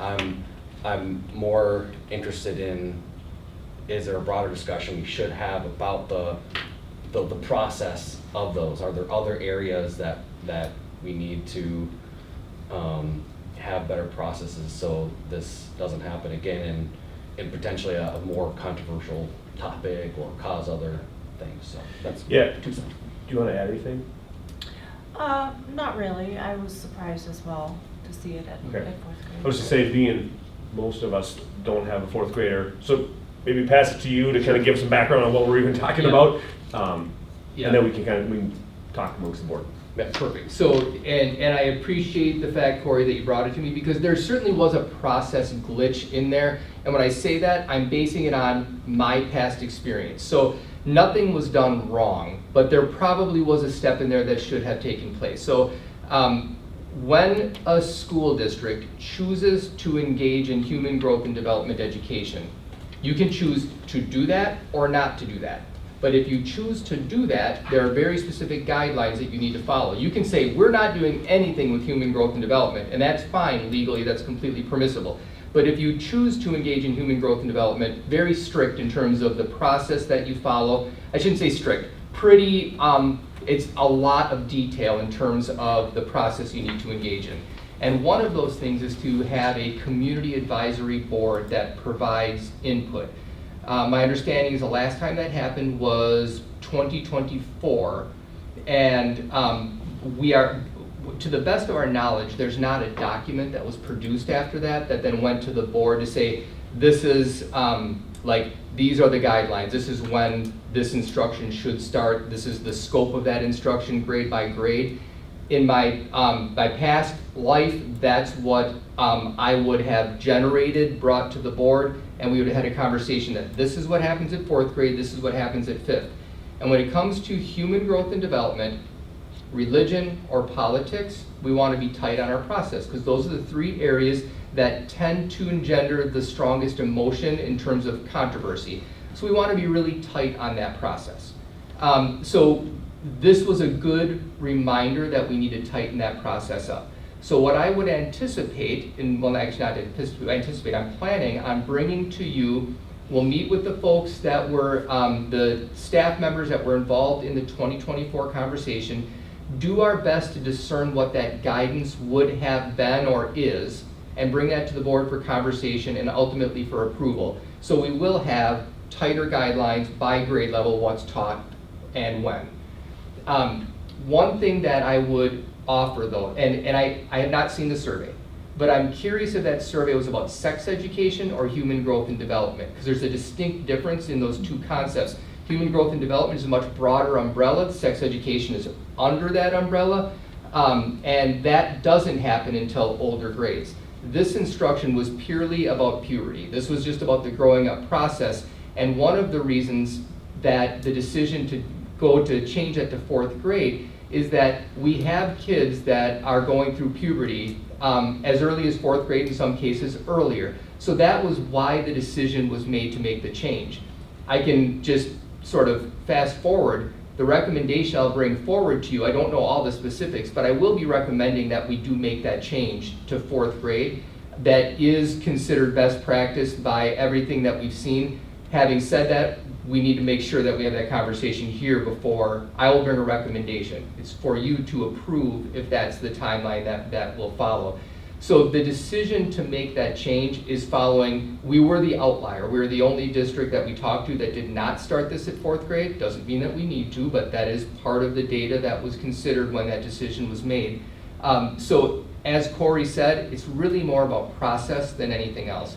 How do we tighten that process up? How do we make sure the communication is crystal clear? And then this is one of the areas that is, we're legally mandated to at least have opt-out, if not opt-in. I want to talk about that a little bit because it's an important concept, and I would like some guidance from the board. Not tonight, this is something we'll bring forward. So opt-out means the default is there's certain instruction or an activity that is going to be delivered to all kids unless a parent says, nope, I don't want my child to be part of that instruction. That's opt-out. We're very broad with our use of opt-outs, that parents can opt out of a lot of things, but there's certain things that we're really, like, we advertise it. So there's 3 levels. There's opt-out. That is, you're teaching something, you find out that it's going to be taught at the school, you're like, no, I don't think I want my child to be part of that. You pick up the phone and you say, you know what, I think I want my child excused from that lesson. That's the first level. The second level is, we actively ask everyone and let them know their rights to opt out, and we're crystal clear and they make that choice. But if we don't hear back, it's an in. And then there's the opt-in, which is we will not provide that instruction unless we get your permission. It's not always instruction. A really good example of opt-in is a field trip. We're not going to take your child on the bus and bring them to the Science Museum unless we get your permission to take them off of campus. That's a very traditional opt-in. The reason it's important to have this conversation is sometimes parents can disagree on the opt-in and opt-out, and we need to be clear on how we respond if there's a difference of opinion. What I would like you to think about now, and we'll bring this forward as part of a larger conversation, that if it's an opt-out, the default is that we provide that instruction, so the parent that would say we want that instruction, they win that tie. If it's an opt-in situation, and there's a difference of opinion between parents, the parent that would say no would win that tie because that's the default. And then we have the flexibility of deciding what that default is. As an example, the difference between general human growth and development versus sex education, in some cases, by the time it gets to the point that you're going to talk about sexual activity, it becomes an opt-in situation, where everything up until that point was an opt-out. Not saying that's where we're going to land or what we're going to bring forward as a recommendation, but sometimes that's an example of where that could take place, where you could have two parents that are on different sides of that argument, but end up in different scenarios depending if it's opt-in or opt-out. And that's all part of this conversation about process and clarity and consistency, especially, like I said, in the big three of human growth and development, politics, and religion. The one awesome summary. The one thing I didn't hear, Dave, was the committee requirement to have parents on the committee for reviewing that curriculum, right? Mm-hmm. Yeah, so parents, clergy, healthcare, I believe there might be more, but those three for sure are called out as specific representation you need as part of that committee. And the only one that's allowed to be more than 1/5 is parents, which just the spirit of the rule is, hey, we're open to infinite parent input here. Mm-hmm. This is a parent issue. And so Yes. I extrapolate that to say, with the opt-in, opt-out, like if parents can't agree, you should probably have the opt-in one and side with, just you guys figure it out at home then. We don't want to be in the middle of, that. That's It's not definitely that- our stance. It's not, That's what it's we not would that always important appreciate. that we have to teach it here. If it's sticky, let's just leave it out. But So when it comes to a committee, I would really encourage us to really advocate for getting parents on that. Yeah. Yeah. Yeah, and so, I mean, I shared this. In fact, I remember actually talking about this topic as part of the interview process, because when I was in Hudson in the role of leading that sort of initiative, we had a really robust process just because there were some hot button topics that were emerging in the district at that very time, and they became part of that conversation about human growth and development. So we had dozens of people in the room, and we met several times. It was a high level of engagement. But it was topical. People were super engaged because of the topic that we were discussing. So our leadership cohort that now we met with a couple times, we're actually, Jesse, I already gave you homework you don't even know about, we'll talk about tomorrow for our next leadership cohort meeting. That's a group that we hope to expand and have work as the basis from which we would create other engagement opportunities. Because we know we have a group of parents that are willing to put in the time and engage and share their thoughts. So like when we get to the point of having to do the Human Growth and Development Committee again, first thing we would do is go to that team and say, you get your first ballot. If you want to be part of it, you're in. And then we expand that invitation beyond that, because people are busy and it is really difficult to get people engaged in these things. So it's a constant challenge, but it's an important one, because as the law states and as you cited, it's meant to be a predominantly parent-driven committee providing that input. Now, they don't write curriculum. They offer input. We create a process where they're offering input.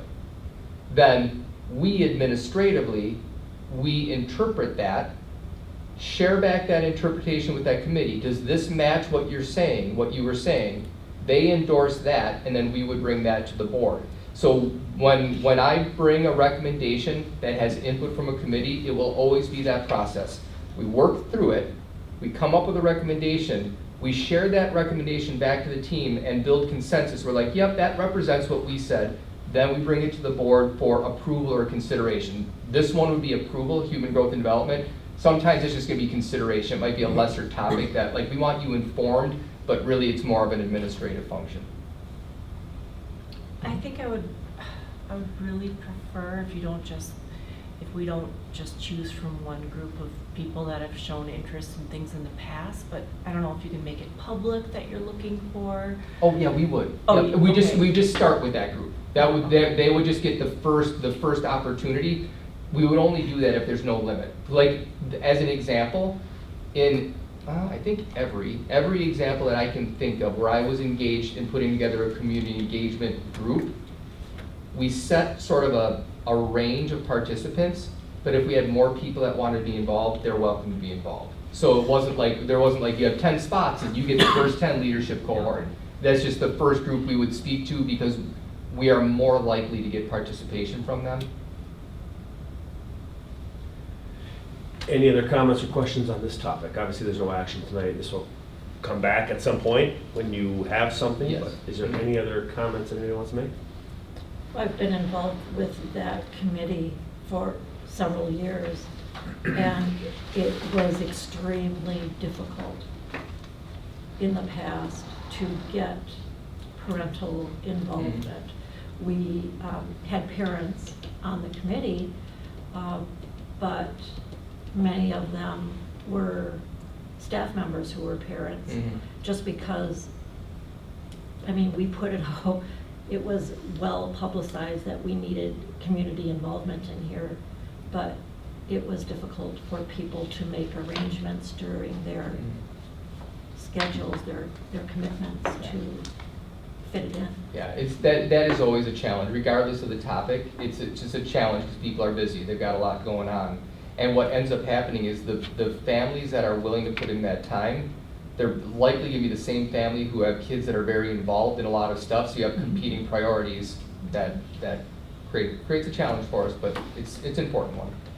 Well, as you get closer, let the board know and everyone can work their contacts and hopefully get a better turnout. That would be great. One thing, so we didn't put this on as an action item, but we did pause the instruction until we had this conversation. We didn't want to move ahead with the instruction until we had this conversation. So just looking for general consensus, if we move ahead with the instruction this year, knowing that we're going to tighten up the process and bring back different recommendations in the future. Are people comfortable with us moving in that way? I'm comfortable with it based on what you described. You have a good handle, you know what the board's thoughts and opinions are. I think I completely agree with how you laid that out, so I am comfortable with it. And I don't want to put you on the spot. If not, we can put it as an action item next time too. I'm fine with that as well.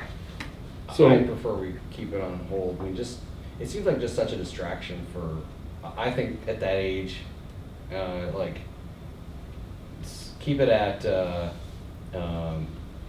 start wearing deodorant and shower more, hygiene, real general. Like, to me, it was way too, like, they went all the way through all the biological science, which, I want to be clear though, not reproductive science though. Only because I don't want people to be viewing that and thinking we're showing sex education videos in 4th grade, because that's not the case. Right. Okay. I agree with you, Corey. Yeah. And then as far as parental notification, our policy, does it state how many days in advance that parents need to be notified? I don't think it does. I don't think it does.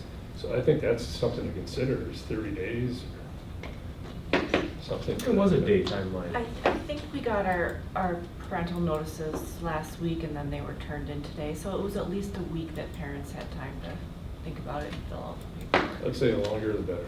That's just my opinion. And I think the longer you give, the more likely it gets lost, but. Well, Not there was a timeline. Could you just verify next meeting? Yeah, there's a timeline. I thought we had a timeline in policy on notification. No, that was for surveys. It's not the human growth and development one. Okay. Yeah.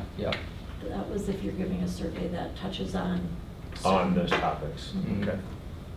I just feel like it's like I agree with the challenge of getting parental and community input. I just feel like it's our duty to try. Surveys absolutely. can be free and cheap to do and have them be fair and even. I just feel like it's like a respectful thing to try, and I think it starts to work towards that, unification we're working towards between, school and community and parents, and I think it's tied to enrollment. Like, I think it's a cultural thing that let's try to really set the standard high for that, and I think it will carry on to other things and kind of just create a stronger layer of trust and everything, in my opinion. Well, number one is parents need to talk to their child about this first, and when you get so far ahead of it in 4th grade, I got a 4th grader. We were planning on next year, not 4th grade. So I think you're getting ahead of the parents where they're at on some of this. everybody. Without really knowing where they're at. All children develop differently, but ultimately it's the parents that need to rule that. So one thing we could consider then is looking at changing it to an opt-in. Absolutely. And then what that does, it sort of clears the playing field, because then every family is going to have to weigh in one way or the other. Now, the drawback to an opt-in, it's not a big one. I don't read this as it's a reason not to consider that, but it's that it can be an administrative headache, because we'll get a lot of families then we're chasing that permission slip for weeks when we're not getting that response. But that's not a big deal. It's not a huge hurdle. So that would be a way that we could guarantee at least that what we're presenting is representing the interest of the families directly. Amen. Yep. Other thoughts on direction for them right now? I'm just confused now, so. Is your concern the process or the grade level? My main concern is that this decision was made without talking to parents. To go from What fifth would grade- you, what would to you go like from- to see change? Would you like to see it change to 5th grade now? Or It's- you just want to clarify how we got If I were to there prioritize going my forward? wants, my top want would be that if decisions like that get made in the future, it is much more broadly discussed before to show respect for the wishes of parents. I want to follow up on that too. But there was notification out to parents before anything ever Yeah. happened, right? Yes. You got that, that's why you got the letter, right? Yeah, So, but nobody knew that it was new this year, that we are going to start teaching this in 4th grade now, right? And so I just think it's a smallish thing, but I think it definitely is on the radar of should have been discussed beforehand. I mean, I think it's a big thing, and opt-in is a great idea, because then everybody's on the same page that they want that done. There's no surprises. And to build trust with your parents, no better way to do that. I guess my question is more about moving forward with the year. Mm-hmm. Are we throwing up a roadblock right now, it's just gonna sit there, or are we ultimately trying to change it to 5th grade? And this is more Well, let's kind of learn as much as we can rhetorical. from the process, is Yeah. my input, you know. And I'm just, so my recommendation will be not to change it to 5th grade. We have kids that need this instruction. We have kids we have girls that by 4th grade are already going through menstruation. Kids are maturing physically faster than they have historically. And that adjustment, we are one of very few districts that has not already made this adjustment. And so that was my recommendation. Having said that, adding the opt-in allows everyone to weigh in. Will that be some work we have to do? Certainly, it's not insurmountable. I would rather go that route than suggest that we change grade levels. I'd much rather have the opt-in if that's what we need to do versus change grade levels. I'd agree with that. Lori, any thoughts? Or Ian, anything else? just trying to figure out where we're headed. Yeah, I think let's just finish around the table and then maybe we'll come up with an action item. Lori, anything? Well, being a former staff member, having to deal with permission slips, I'm gonna go for the opt-out every time. Tricia, anything you want to add? Not right now, thanks. Danny? I like both the opt-in and, opt-out is fine, as long as there's ample notice. So kind of hearing a mix, I will work with Dr. Grambo. Mhm. We'll bring something to the agenda next week to give him some direction on how do we finish out the year. Obviously, there's work to be done. We heard that there'll be So changes. sometime between tomorrow and Wednesday when you get the agenda. We will have an option. Tomorrow we will talk. Right. We'll come up with something on the agenda and we'll have a vote on it. Was That's the fair? option to opt out given this year? Yes. Yeah. Yep. Okay, so that'll come back next Yep. week. Yeah. All right, thanks for the discussion. Items for approval, number 10. Would anyone like to make a motion to approve any or all of these? I'll make a motion to approve the fall 2026 course requests, the CISA 9 shared service contract and the Xcel Energy easement. Motion by Lori, is there a second? I'll second. A second by Ian, any discussion? I would like an update on the easement stuff. Sure, yeah, and Danny, Before we you have go some right good to that. questions about the easement. I do have some information, but not all of the information. So, Danny reached out and asked questions just about the specifics in the easement, and I had to look into it to make sure I was offering accurate information. So, this is a usage easement, not an ownership easement, meaning all we're doing would be granting Xcel Energy the right to use that land to maintain, to erect the structure and then maintain it over time. And then Danny was wondering about, like, can they sublet that? Can they, like, offer that to someone else? And the answer is no, they can't without our permission. Let's say if, like, a company wanted to put fiber optic, and they want to use that same, they wouldn't run, I guess there is underground, they want to use the same infrastructure. They would need our permission to do that. This easement doesn't allow, like, Xcel to say, oh, and we're going to let these people and these people have access to that same location. It is only for Xcel. It is my understanding that we should actually already have one because they come onto our property to maintain that already, but we have nothing on file. So this would be reestablishing at that location they would have access. I did reach out to our attorney and to have him review it. I've not yet heard back on, he said, yep, I'll take a look, but I don't have his analysis yet. But I've talked directly to Xcel to verify that, yep, it is just access to maintain that space. Having said that, it is not an urgent thing right now. This is something we could also postpone until the next board meeting, and by that time we'd have Trevor's analysis and we could take action. It's not, in talking to Xcel today, this isn't like, this week is not going to make or break their plan. I would prefer Any others? that. Okay, so there's a motion to approve these, there's a second. So would, Is there any I guess, further would you accept a discussion? friendly amendment? Well, how about if we vote and see We could. where it ends, and then someone, if it doesn't pass, then someone can make a new motion. Sure, there's a Well, motion, there's a Part of the second. discussion, I would like to table that one as well. Any other discussion?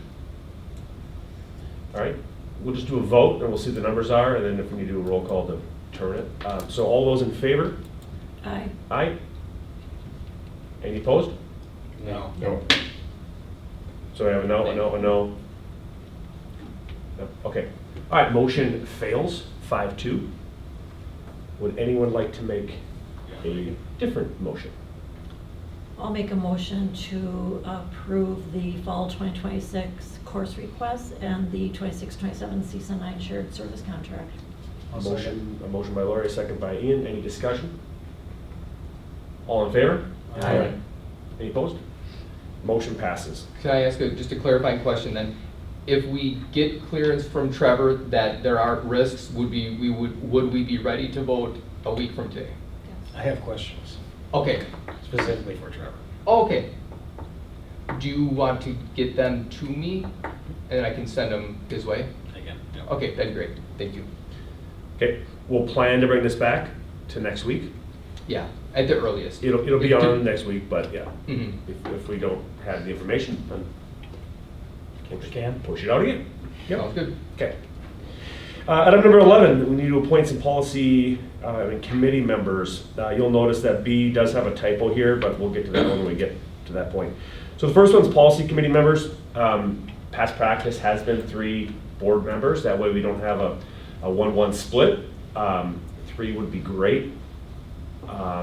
We don't want to have 4 because then we get to a quorum. So would anyone like to volunteer to be part of the policy committee? I'm Or interested in continuing. I'd like to nominate Corby. Okay, well, let's start with the so Lori, you're interested? Yes. I'm interested. Danny is interested. And we have a nomination for Corey. Yes. Corey, you accept? I accept. Okay. I'd be interested. Okay, and Tricia.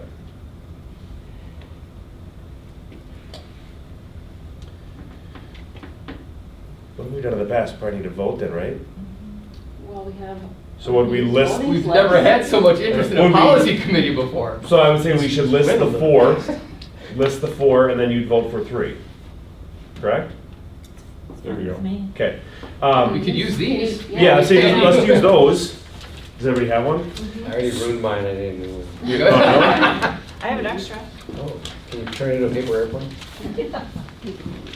I could get up, but. So the options will be Danny, Tricia, Lori, and Corey. If you could circle Vote for 3 of those, please.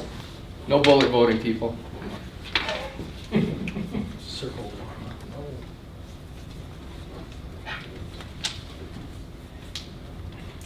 And then if we, I'll gather them and bring them to you. Connect them? If you want to fold them, and then I'll. Loosen that down. yeah.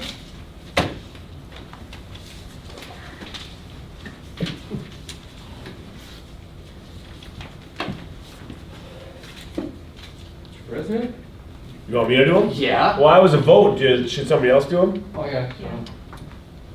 We'll have Alicia do it. Alicia? Welcome back, Alicia. Here, I'll go over here. I will watch her. Okay. Like a hawk. Here, you want to, if she reads them off, maybe tally them? Sure.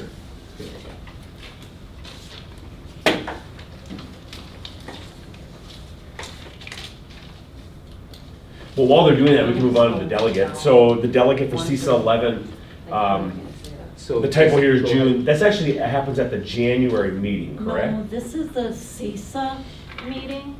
Okay. And this is what we talked about when we set the calendar for this year's meetings, because the CISA meeting, they have their convention the first Monday in June. So instead of having our board meeting on June 1st, we postponed ours until the 8th. Got it. Okay. Okay.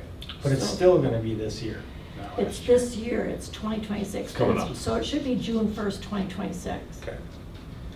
And Would anybody be interested? well, in addition to that, Somerset holds a board seat on the CISA board.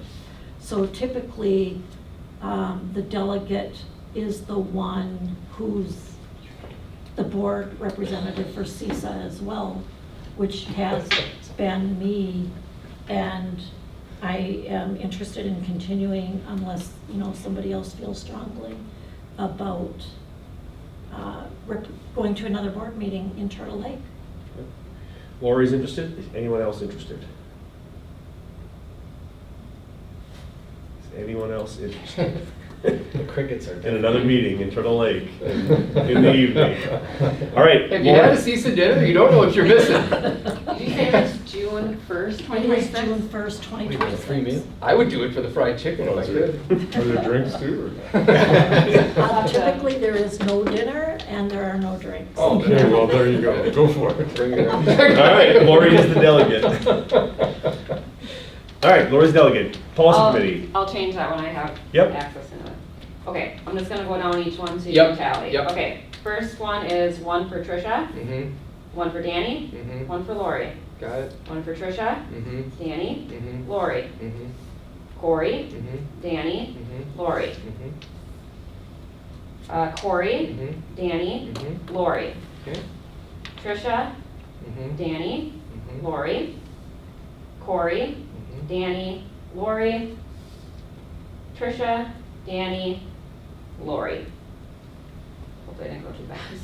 Nope, you didn't. So my total, we have 4 for Tricia, 3 for Corey, 7 for Danny, and 7 for Lori. Does that match what people That's what I heard? tracked. Yep. Okay. So Tricia, Danny, Lori as policy committee. Thanks, Tricia, that's good. Sorry. I like policy. Stand by, stand by just in case. I get my fellow FA documents. It's fine. I did that policy committee one year. Yeah, you might have just, that might have been the biggest one you just got. All right, next one up, WASB delegate. That's the one we wait until November or December to decide. That happens at the meeting, the In WASB. WASB convention. So we need nothing right now? No. Got it. Somerset Memorial Scholarship Representative. Historically, 1 or 2 people? We need one official board representative on the committee. Okay. Would anybody be interested in this role? Can somebody do it for you one year? Yeah, Bruce was the official board representative. And I just was on the committee. Oh, you're on the committee itself? Yeah. Got it. Um, Are you still on the committee? Yeah. Okay.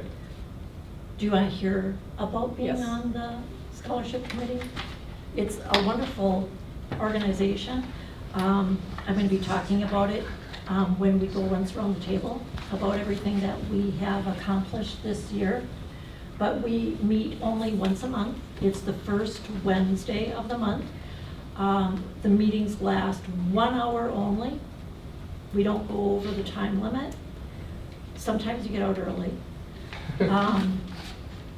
We meet September through the school year.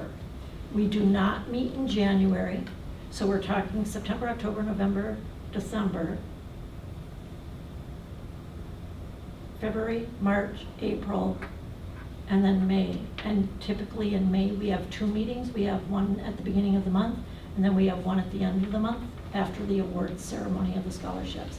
So we're talking only 8 meetings a year, 1 hour. And then you have to be willing to participate. So our biggest method of raising funds for the scholarship committee is by selling 50/50 tickets at our home events. So you need to be able to go to home events and do the ticket selling and selling the 50/50 tickets. It's fun, really. You get to see people who are coming to the games. So And then who when you're is done, interested? you can go to the games. I think it'd be perfect for Steve. Yeah, right. I think I'll pass. Valued effort, though. I go to those games anyways. You're interested? I go to a lot of the games to see and buy tickets all the time anyways. I Okay. do it. Is anyone else interested? Congratulations, Tricia. Oh, And no thank more you. of that. It's fun. All right, next item, consent agenda. Would anybody like to make a motion to approve any or all of these? I'll make a motion to approve 12A, personal update, 12B, the minutes from March 16th and April 6th.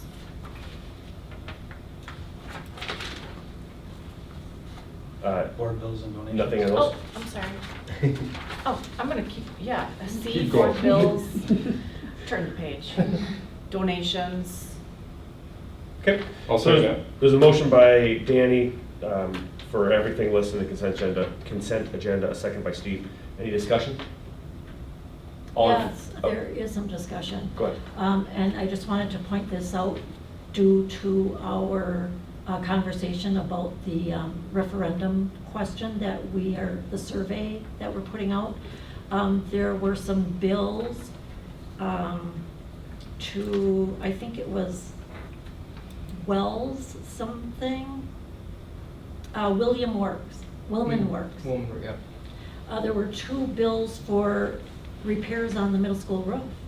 One was for almost $1,000, and then there was another one that said it was middle school emergency roof repairs, and that one was $2,400.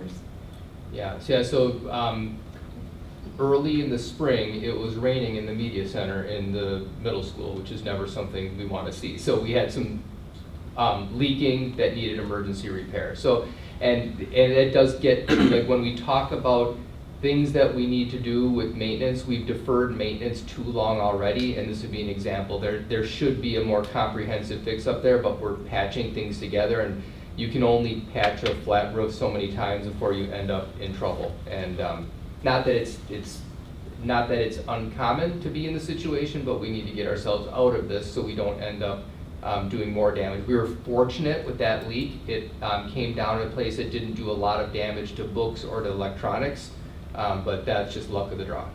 And what day and what time? Oh, when it occurs, you mean? Yeah. Yeah, right. I mean, did this start happening during the school day? Honestly, I don't know. I'm not sure when it occurred. But if it started on a Friday night and Yeah. it could go all weekend. Yeah. And a lot of it is chasing the leak, like you know where it's coming in, that doesn't necessarily mean that's where the leak is, because it can get under the membrane and run for quite a while before it actually finds its way into the structure. Any other discussion? All in favor? Aye. Any opposed? Just real quick, if I could, again, a generous donation, want to thank, it was Dawn Messing and the family of, Robin Knudsen. Thank you, yeah, with a generous donation that's gonna go to a handicap accessible swing. So very cool, we appreciate it very much. And Robin Knudsen was a special education aide in our district. Next item, general information, May 4th, so next week is our work session, followed by May 18th, regular session. We should have listed on here commencement, just as a reminder as well. Yes. I'll just mention it. I don't know if anybody's followed up with Dr. Grambo about attendance, so if it's something of interest to you, to be present and to pass out diplomas, please let him know so we can coordinate seats, or do you want to talk Actually, yeah, now? if you could, and I know I said May 1st, but if you could let me know now, that would be great. And this again goes to who gets first dibs. It was Danny before, but now it's Danny and Tricia, because of a new board member that also will have a graduate. So we'd like them to have the opportunity to be able to pass out diplomas on stage. And we do have limited space there. So the other thing would be, now that you've been elected president, that you would be the speaker. We get that in the program as well. The only reason there's a time crunch on this, and I didn't think of it earlier, we need to get the programs to print, and this would be listed in the program. So comfortable with Danny and Tricia handing out diplomas, and Matt as the speaker. Does anybody else want to hand them out? I know Lori in the past. Because could we just do a couple seats in the front row? Because I know historically we've done like president and maybe vice up on the stage if there's room. Any other attendee, any other board members walk in with the group and then just sit front row? Yeah, I think we could work that. And then we just cycle for diplomas. Yep. So Lori, you'd be interested as well? You know, Danny and Steve or Danny and Tricia with their kids graduating. Okay. You know. But, okay. Okay. Anybody else want to attend? Want to reserve a seat? And not just attend, but like attend and be on stage. Everyone certainly should attend. What's the date again? The 17th. 16th, 17th. It's a Sunday, May 17th. Sunday the 17th, yep. Yes, any board members. I mean, I think it'd be great, you know, walk in. I know I've done it a couple years, so walk in with all the staff and then just sit front row. Be present. I think it's great, even stand up, right? They go across the stage, get their diplomas, they come down. It'd be great to have 2 or 3 board members standing there, shake hands as they leave. You know, it shows the community we're united. I think it'd be great. And then as you know, as it's your turn, you just step up the stage, hand out diplomas, and interest, able. Sure. Okay. If I'm in town. Okay, it's a Sunday afternoon. Sunday at 1. Yeah. Okay, well, let's just plan to have enough seats and. Yeah, we'll have enough seats, but for the program, have Danny and Tricia and Matt listed in the program as presenters, just because they're confirmed and locked in. Is everyone okay with that? Okay, that's all. Then we historically do all board members are listed in it, right? Yes, yeah, it would just be a spot. It would just be a spot, like, everyone would be listed in the program for sure. This would just be the spot, like, handing out phones. Yeah, whatever that, perfect, if that has an official title, I don't know. Okay, well, we'll plan to see hopefully everybody there. District celebrations, we'll roll through this one fast. Steve, I'll start with you. Congratulations, Tricia and Ian. Corey? I got nothing. Ian? Congratulations, Tricia. And congratulations to our robotics team. They've gone a long way. Sorry. And I was going to bring up the donation, but we covered that. The donations. Lori? Congratulations to our 3 forensic participants who went to stage. Kiana Mueller Krumenauer and Clara Poppy both earned gold in play acting for their Pride and Prejudice excerpt. And Marley Peer earned bronze in solo acting with a piece titled Eating Crayons, which I'm sure was hilarious. Prom was this past weekend. Thank you to all the staff who supervised, and I hope you talk about that more because you were at the Grand March, right? Yeah, that was And thank you to the community members who supported the Somerset Memorial Scholarship Fund by playing bingo at the Legion this past Thursday. We earned $550 towards scholarships. We're grateful to the Lions Club, who puts on bingo every 2 Thursdays a month, for giving us the opportunity to be the beneficiary of bingo night. And the Lions Club also sponsors 2 $1,000 scholarships, so we appreciate all of their support. Scholarship Awards Night is just a couple weeks away. It's May 13th, Wednesday. And this year, the Scholarship Fund will be awarding 61 scholarships for a total of $96,400. 15 of those scholarships are funded directly by SMSF, and the other 46 are scholarships that have been established over the years. And there's tons of events to attend: golf, soccer, baseball, track. Great. Tricia? Yeah, yes, prom happened this weekend, and it was in the Performing Arts Center for the first time, which was really fun to watch and see. And yes, many staff helped support it. And I think we need to shout out to Safeway Bus as well, because they donate the buses for moving kids from here to the dance, and the bus drivers do it for free. And so that's pretty amazing. And then it was at River's Edge this year, so it was kind of a neat local place. And both my kids attended. They had a blast. It was a lot of fun. So kudos to the staff and everybody. It sounded like it was safe and a good turnout. Great reviews. Yeah, really good turnout. Kids had a great time. No incidents. It was Yeah. wonderful success. Great. Dan? Congratulations to the boys golf team for winning the Colfax Invitational. And then the third grade Wax Museum is coming up in a couple of weeks, and that's just always a great event to attend if you can. I'll just say thanks to all of you on the board for putting in the time. Now we have another election and a new year. I look forward to working with all of you. Everybody dedicates tons of time, so thank you for everything you guys do. And then Alicia, welcome back. It's great to have you back. Not that the others didn't do a great job too, but it's nice to have you back. With that, I'll take a motion to adjourn. Motion to adjourn. Motion by Steve, is there a second? I'll second. Second by Tricia. All in favor? Aye. Any opposed? Motion adjourned at 8:26. Thanks, everyone. Look at all those You know what? notes. You did. It's really hard to follow. So we're not live anymore, is that?